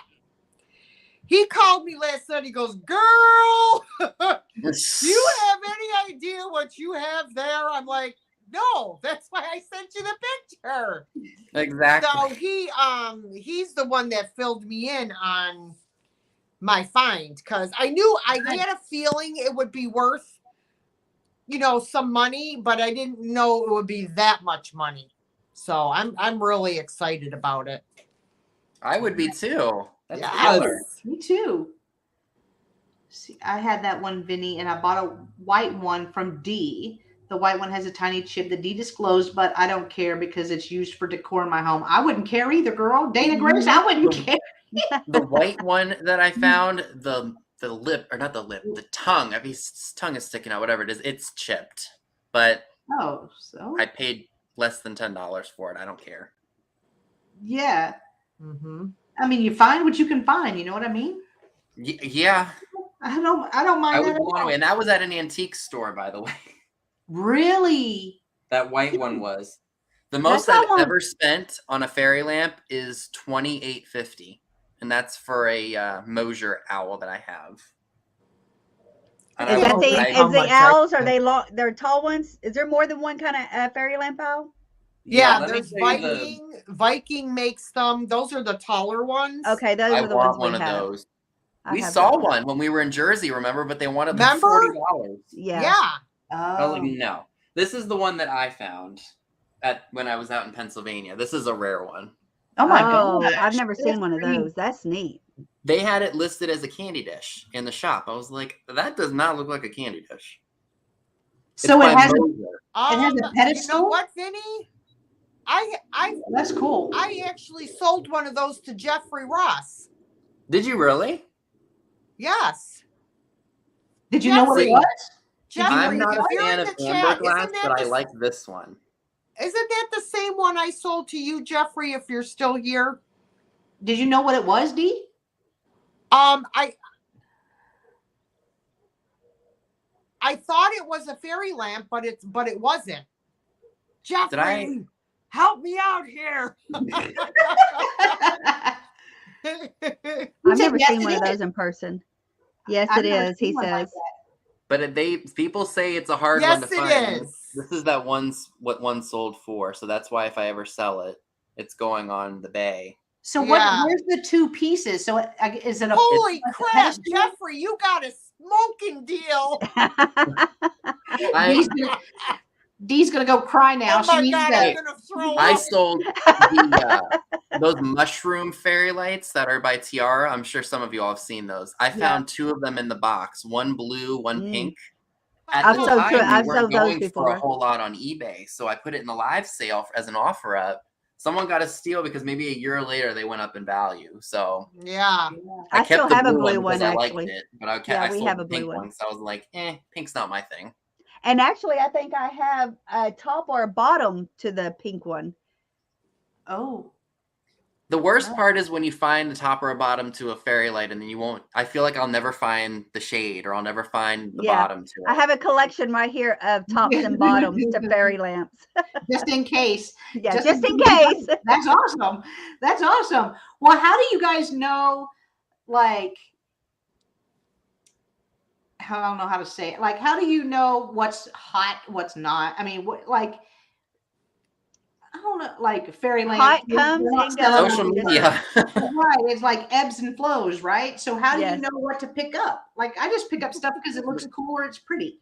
That's exactly how I do it. If it's interesting or if I do research first, that's how I found out that owl fairy light was worth so much, because I'd never seen it before, and then I just did a Google Lens search to figure out who made it, because I'm not a glass expert.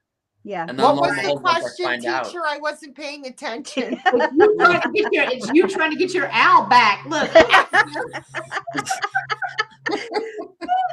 Seller's remorse now.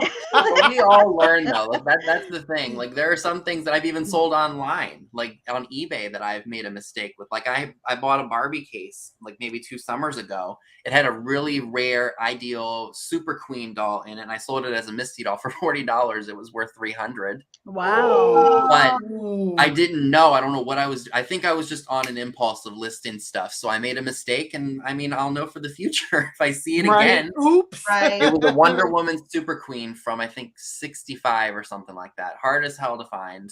Wow. But I mean, I learned from that. I was PO'd that I did what I did, and I'm still kind of PO'd about it now, but I learned from it. Yeah. Jeffrey. Jeffrey needs or Dee needs the flip flop, like Alex does with Aaron, the flip flop. Yeah, the flip flop. No, I want the button thing. She was the button. Did it? Didn't work. Dana Grace says, I always trust my instinct and I watch you guys all the time. Between my gut and research, I've always done well. I mean, that's too. It's Me true, oh, Dana. absolutely. That is true. I look for unique things. Me too. I look for beautiful things. I try to look for something that I think is, vintage, obviously. I mean, but you can't always go by vintage, because vintage is getting harder and harder to find. Yeah. I also buy modern things that are beautiful as well. Mm-hmm. So it's just got to kind of hit me, when I look at it. Yeah. So, see, I try to stick to my vintage stuff for the live sales. Sometimes I'll throw in a modern thing here or there, depending on what it is. Mm-hmm. But, I also try to be like my dad's taught me, buy cheap and sell high. So, if I'm selling this for $7-8, I got a good price for it. That's why I'm passing on the good price. Like, I don't want to be, I try to treat it as if it's an antique booth. Like, you can't get eBay prices in an antique booth. That's just not going to happen. Right. And I want to move this. I don't want it sitting. Yeah, that's true. No, that is totally true. And I get the appeal of the eBay and Mercari and all those other ones, because it's really all about the number of eyes you have on an item. You know, during a live sale, depending on your channel size, you could have anywhere from 50 to 400, 500 people watching. But that doesn't mean all of those 400 or 500 people are buyers. In those people, you may only have 8 buyers, and there's only so many items. You know what I mean? So I get the appeal of doing eBay. It just seems like a lot of work. It is. Yeah. I don't do eBay though, but honestly, online. I don't mind eBay. I'm very quick with my listings and everything. Me too. I'm very like this. Like, I'll snap a photo of it and I'll give a brief description and then I move on. I don't want the whole life story of what you're selling to list. And sometimes you don't know. You don't know what year this crap was made. Exactly. I'm like, are you serious? Like, or they ask you like, how much does this weigh, or what are the dimensions? I'm like, did you read the description? Obviously not. Obviously not. I got an estate sale to go to this weekend. My buddy Mario's got an estate sale this weekend. I cannot wait. Oh, I bet that's going to be fun. He has the best sales. That does sound like fun. Yes. Well, we were only supposed to go an hour, and we're at like an hour and 46 minutes now. I didn't want to keep y'all. You're having fun. Time flies when you're having fun. I am too, but I'm like, I don't want y'all to be like, she said it was only going to be an hour. And well, if they don't like it, tough. Somebody needs to take that button away from him. No, I need one now. Oh my God. It's a good thing I didn't have one. We're going to have straws and buttons now. Oh, your epic non-payer video. Oh, you would have been like all over the place with that thing. That video is going to go down in history, because I was watching. I was like, yes. She was waving that knife all over the place. Like, I'm not playing around with you guys. Either pay or face the consequences, and you don't want to see me angry. And y'all, because I'm Italian. I talk with my hands. That's the Italian in us. It's the Italian in us. We talk with our hands. I love it. What do you think? You're gonna screw me?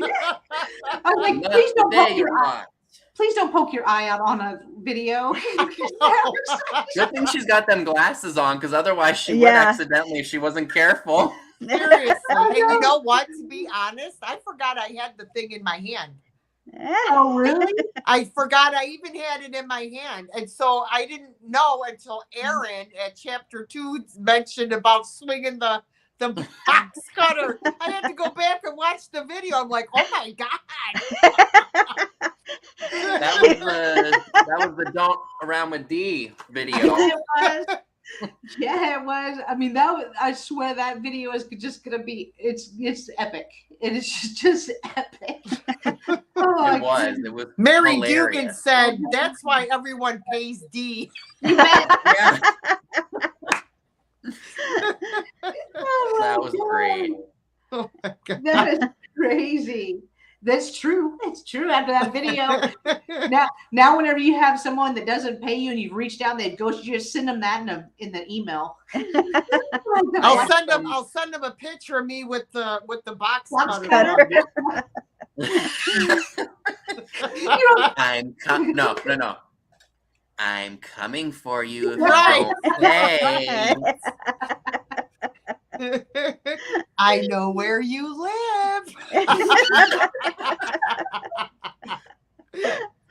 They'll be like, I know your address. Not Sweet D. No way. Not Sweet D. That would be so funny and scary at the same time. But I would believe her because like she's from New York. That's just it. Or we could have Pam send us a virtual smack with the flip flop. Yeah, that'd work. Yep. Absolutely. Oh my God, I love Pamela. I know. We could make that into like an emoji or something. Right. I wonder if there's a way to make a shoot fire fuzzy emoji.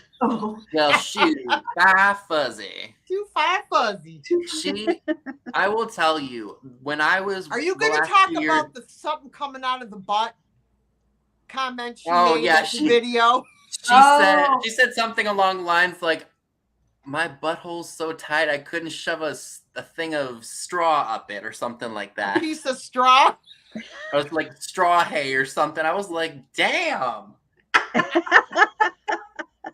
I'm totally missed that. What was that about? She was talking about being mad. I think she was mad about something. She was mad or scared. No, remember the doll scare? Remember she opened up a box from Tina?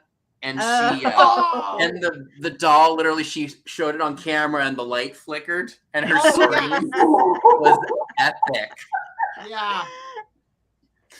But the last 2 years with COVID being the way it was and work being the way it was, her sales were an escape for me. Like I would have the worst day. I'd watch her and I would laugh my off. Hey, thrifty every hippie. night.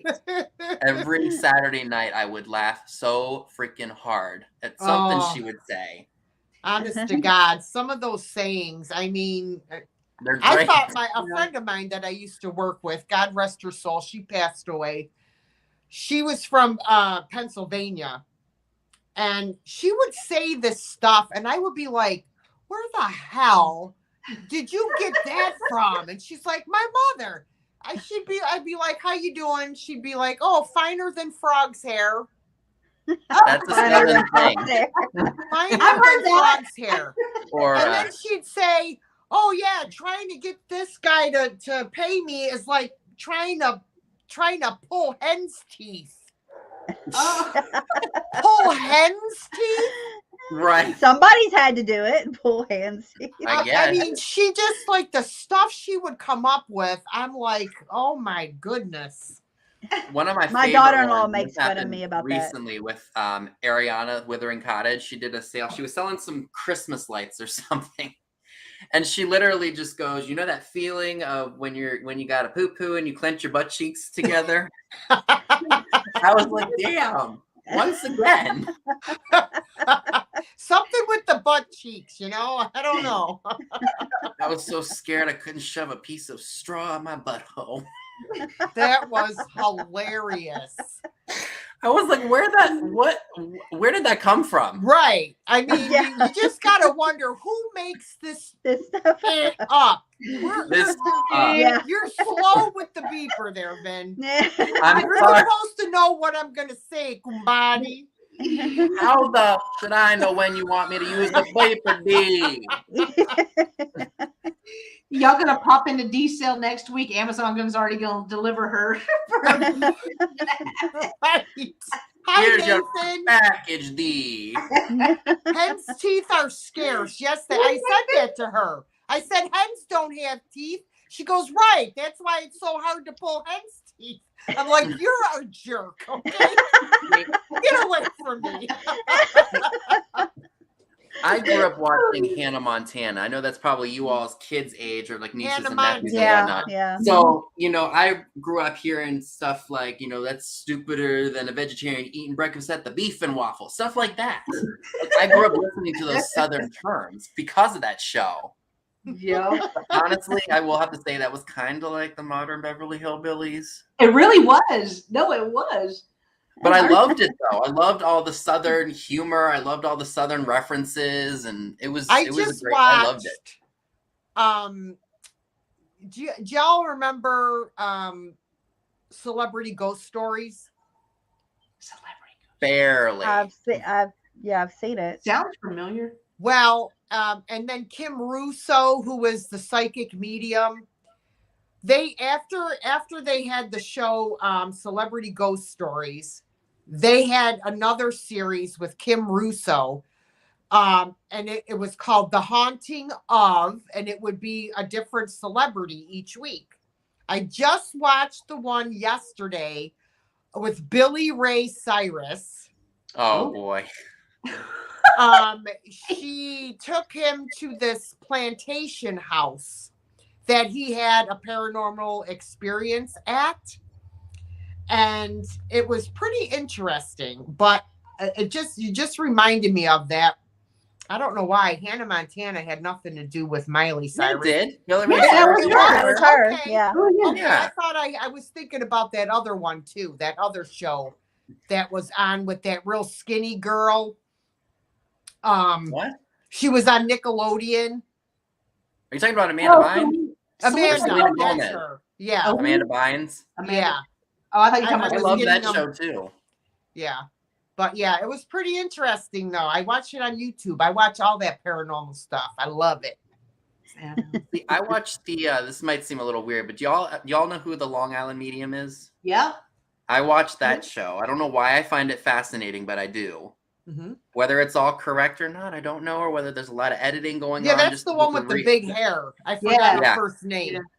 Teresa Caputo. Teresa Caputo. Yep. Hey, Teresa Caputo, how you doing? Exactly. I want watching it since it started. It's been on for almost a decade now. Yeah. I've wanted to kind of see if there's someone around here just to experience it, but then I've got someone telling me, oh, you don't want to do that, that's not something you toy with, and I'm thinking to myself, I ain't devil worshiping. I want to find out if You this want is me something to send you my Ouija board? No, don't touch it. Do not touch a Ouija board. No. A Ouija board for you. Ouija boards are evil. Yeah, They're all fun my to kids have, are they're having just a not fun fit to use. it being in my house. I can't I don't imagine. know that I would want one I in the never house, tried it. though. No. If you don't know what you're doing, besides the fact that it's evil, you open up those portals and you don't close them, you're in So deep it's shit. real. It works. It really works. Apparently. Go I'm get not it, Tammy. trying Go it. get it. I would love to just have took a a reason turn. to Go see get it. if it's if it's something that someone seriously can do. But I know there's a lot of phonies out there. Yeah, I'm not trying It's it. interesting. I ain't trying to have nothing follow me. I've got too many folks right now anyway. I don't need an extra ghost. There's That no doesn't mean need I'll in do any of it. us It's just something flirting I'm with the curious about. Undertaker. Don't be flirting with the Undertaker. Like the Undertaker, stay the away from me. Yeah. I'll make you a pair of cement shoes. I don't think I've heard that one either. Oh, I've heard that. Yeah. That reminds me of something from the 90s when you put tapes in your car to listen to, or CDs. Remember Royal Crown Review? Any of y'all ever heard of that? It was kind of like Crown what? Royal Crown Review or Review, however you spell it. Well, it was kind of like a 90s version of bluegrass, or like what Frank Sinatra used to sing, like Gangster Times. Oh, okay. It was a good album. I still listen to some of the songs you today. have a Ouija board? Oh no. No, probably not. That's No just my Ouijas in this. opinion. Have at it. I'm just saying. I'm not. No. Did you have anything? As I'm clenching my metal? Yeah. I know what we're gonna do for a night of sleepover. Oh. Do you how long did you notice anything happening in your house or anything while you had it? I'd be so scared. Yeah, I would be too. you gotta be aware of that. And I just go, no. Oh, cool. Although my son thinks my house is haunted. I watched it my a couple of years ago. Didn't do anything to me. My grandchildren thinks my house is haunted. They think my dolls that I have, I always those get are. cute They little. are. They think they're watching them. They think they walk. They think they talk. And I just go, yeah, they do. Stay away from them. They'll come get you. That's one way to Listen, get them not to I touch brought it. home a pair of big Raggedy Ann and Andy dolls. They're that I not bought- haunted. That I bought at a thrift store, right? And I have a cedar chest at the foot of my bed, and I had them sitting on there. Jessica, who comes home and hates any of my pictures, my old pictures, Yeah. Oh. She's like, those are so creepy. She goes, you do know that Annabelle was a Raggedy Ann doll, right? That's what I get all the time from the little ones. No, they know I that. did not know that. Me and neither. She goes, okay, I'm just telling ya. If they start moving at nighttime, it's all your fault. Well, then my house should be totally haunted. You know how many Raggedy Anns I have over here? Oh, did I mention that's one of the things I collect? How many older ones, Tammy? Like when she first came out way back in the early 1900s, or do you mainly collect the ones from the 70s, 60s, and 70s? I think it's probably just I stopped collecting the dolls. I have way too many dolls, but I started it because my grandmother made me one when I was 4 years old. That's how I started, and I did that on my reel. Y'all saw that, one of my oldest collections, my favorite collection. Favorite vintage item, whatever it was. I forget how it goes. But yeah, and most of them are just pictures and knickknacks that are on the wall, my shelves.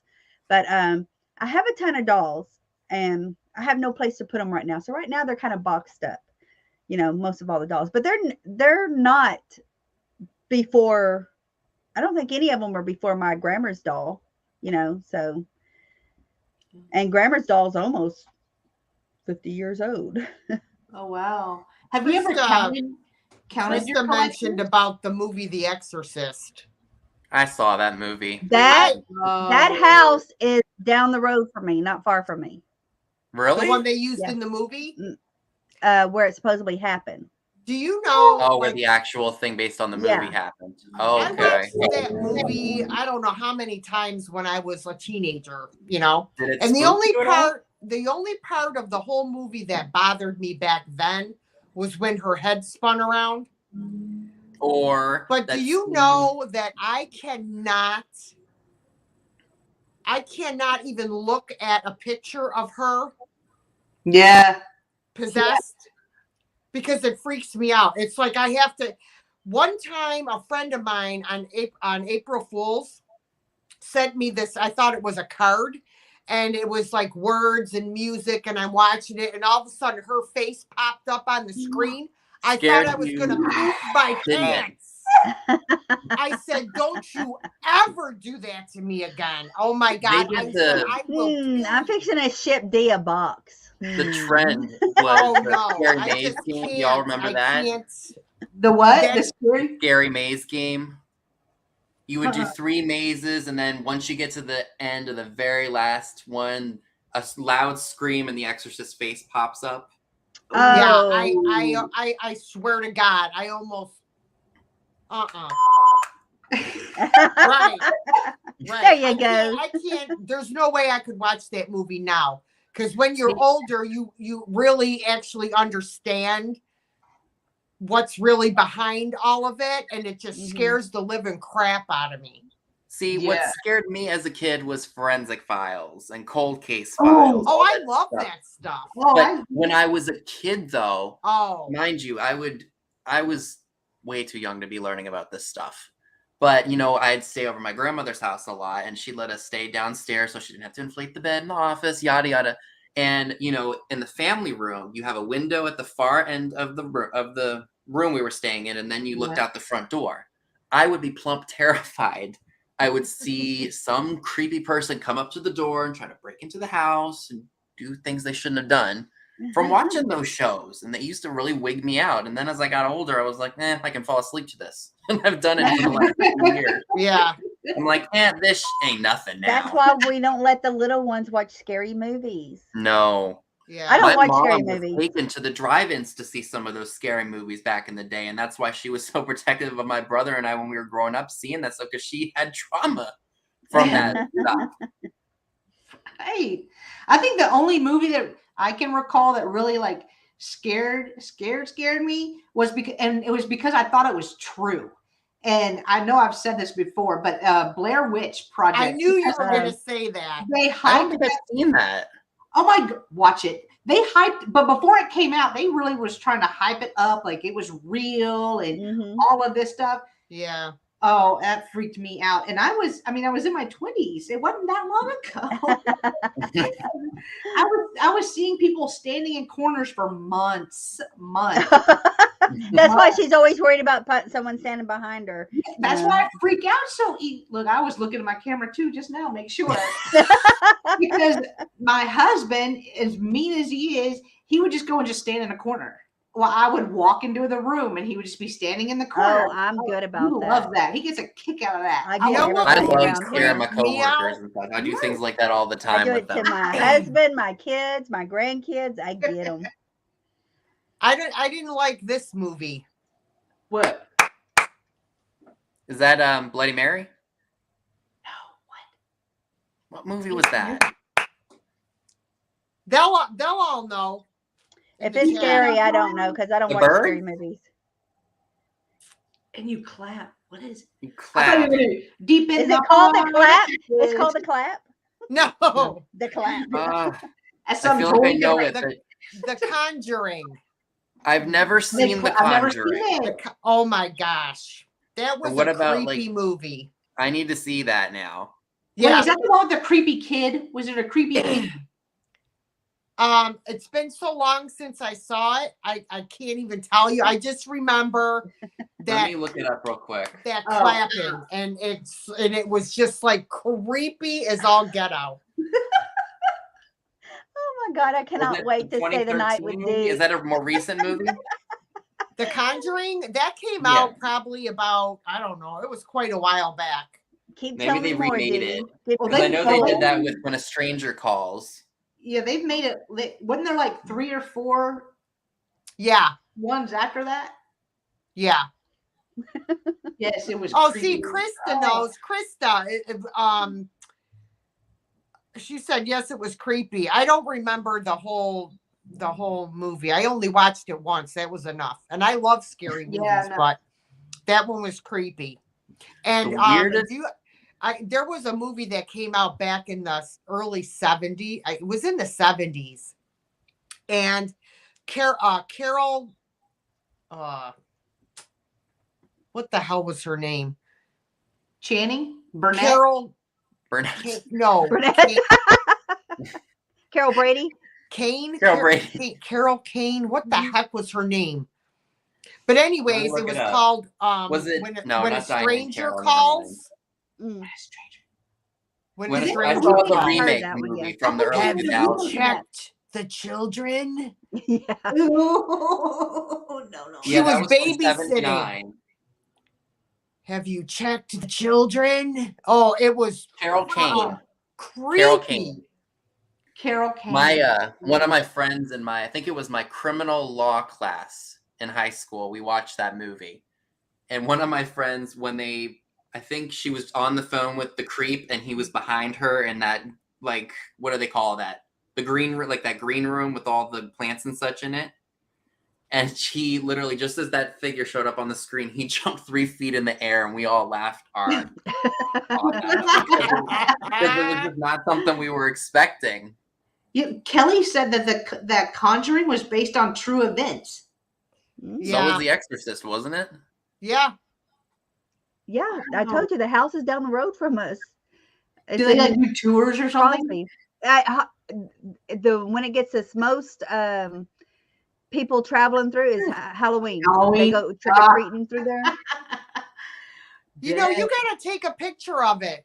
Yeah, it's in Crosby. I'll have to drive over there and It looks it's plain. It looks like a regular house. I just remember the priest falling down all those stairs and out that was in DC, right? All those exorcist steps.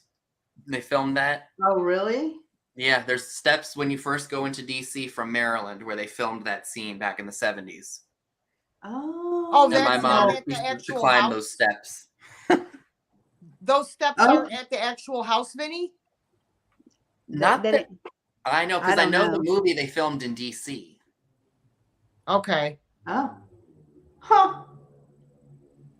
That's just from what I understand.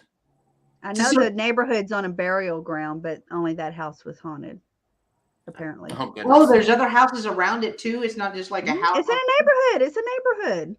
Do people live in it? I would love to see. I don't know if they do now today or. I haven't seen that. What? Or what's that movie with Jack Nicholson? The Shining. Shining. That was my first scary movie. Here's Johnny. And I never liked him forever. It took me forever as an adult to learn to like him. The thing is people say it's scary. Like if you lived through that time when it first came out, yeah, it's scary to you because that was the scariest thing out there at the time. Watch now, it now, compared to it don't movies seem so today, scary. it's just like, oh, that's nothing. Right. Yeah, that's true. That's true. And what's that one that's at the Stanley Hotel with the twins? Who did that? That was The Shining. That was Red Rum. Yeah, that was The Shining. Ooh, Yeah. Mary Dugan's been to the Lizzie Borden house. Oh, I would that would be love really to go cool. there. I watched an episode of Ghost Hunters when they did a thing there. I used to watch. Yeah, I watch Twin Paranormal. I love, they're on YouTube. I watch that. I watch after all this, I can't sleep tonight. I'm the calling Paranormal Files. Krista said, after all this, if I can't sleep tonight, I'm calling y'all. I know we don't totally sidetracked, but it's fun. Y'all are still here. It's fun. Did you all know that Elizabeth Montgomery was like a very distant cousin of Lizzie Borden? And she played her in the movie. But I know she played in the TV movie about Lizzie Borden. Yeah, she did. Yep, I remember. Wow. Yes, she did. And they said that the reason why she didn't have any blood or anything on her clothes was because she was nude when she killed them. Oh. And she just took cleaned off. That was way back in the day before all the forensic stuff. Yeah. Right? Yeah, I do love some Lizzie Montgomery. I love her. Yeah, me too. Bewitched, one of my favorite sitcoms from the 60s. I call my mother Gladys Kravitz. Oh my God. Because she knows everything that's going on in her neighborhood. Really? Go inside the store. I don't know. There's this girl over there. Who is that? And she's looking out the window. I'm like, Mom, stop it. You should call her Gladys Kravitz like Dorothy called, or like that completely went out of my mouth wrong. But like I call my mother Sophia sometimes. Yep. Like, hey Gladys, I'm like, hey Sophia, getting a little blunt here, are ya? Yeah, she's ridiculous. She's got her nose in, she's always everybody's business. Yeah, she's always looking out the window. Oh, so and so had this over there, and then this one had this one, and then I'm like, Mom, who cares? But when something happens, she's gonna be able to help solve problems. Yes. Yeah. True. Yeah, exactly. That is true. She goes, well, I gotta know what's going on. No, you don't.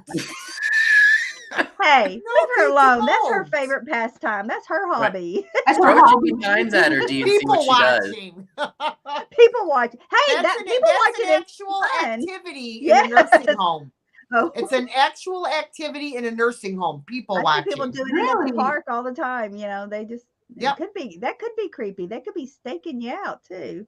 I don't know. People. Everyone in the chat right now, they're people watching. They're just us. Yeah, they're just people watching us being crazy. Right. Us and our crazy antics. Yeah, that's so true. Krista's rolling. We got Krista. Good, Krista. You need a good laugh, girl. We all do. I'm telling you, this is fun. Oh, well, I see the questions are dying down. We're over 2 hours now, so I think we're good. I think we're going to get people entertained. Yes.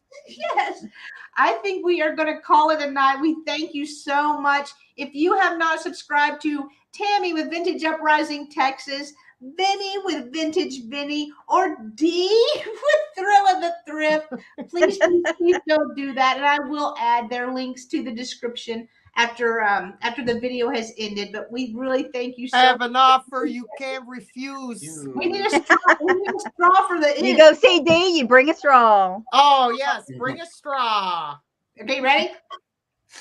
Oh, one for the road? Vinny, you didn't do one. I didn't do one. Let me see if I can get a good one. I can't do it. Let's see. Hold on. There we go. Can y'all even hear that? I hear it. I hear it. That sounds very deep, like a cat purring. It sounds like a cat. Mine's a cat. Mine's a kitty cat. It's gonna be epic. I love it. Mine's Like a a kitty cat purring. That was a good one, Vinny. Vinny sounds wet. He shouted. Oh, push the thing. You're missing opportunities to push. I farted. Oh my God. I still remember the first night that Dee did that in the hotel room. Oh my God, I thought I was gonna die. Y'all have to. I'm still cracking up about it. Or Y'all have to go what check was that that other? out. No, Scott showed us that freaking video. It was that video, that little GIF that he did when we were live on your show, Tammy. Oh, And I lost my Remember he fell on the time floor? live. Wait, was all that on my channel, or was probably it on 10 Scott's? minutes laughing. Yeah, when we were going on your live thing. Remember, right? As soon as you guys went live, he fell on the floor and was losing it. Yeah, because I was done. y'all were in the hotel room, and then Dee and Vinny and stuff were in the back. Oh my God. You played that video. Oh my God. I wish I could cut that video down just so I could have that clip for my records. Oh, that was funny as all get out. Was it just because I lost it, or was it just because of that sound that it made? Are y'all gonna recreate it? Oh, there's gonna be new shenanigans. Oh. The end of May. There's gonna be some new shenanigans in Philly, y'all. Oh yes. And now that Dee gave me some ammunition to do this with, I'm very excited. Oh, she's gonna. She gave me a lot of. Oh boy. I'm gonna scare her. Is Dave gonna be mortified, or is he just gonna be like rolling his eyes? David, I'm bringing. you better watch it. He'll get some of it too. I'll bring up my little tumbler just so I have this straw with me. There you go. See, gotta come prepared. Gotta be prepared, people. Come prepared to Philly with your straw, man. Oh God! All right, guys, we are done. We're done. We're done. Right. We are DUNN done. We're done. I got tears in my eyes. My stomach hurts. Don't laugh later. I'm laughing too much. All right, guys, thank you so much for joining us. Please, please, please go like and subscribe to everyone that was here tonight. We greatly appreciate you being here. Thanks for sharing laughs. Thanks for sharing your questions. And we'll see you on the next one. Bye.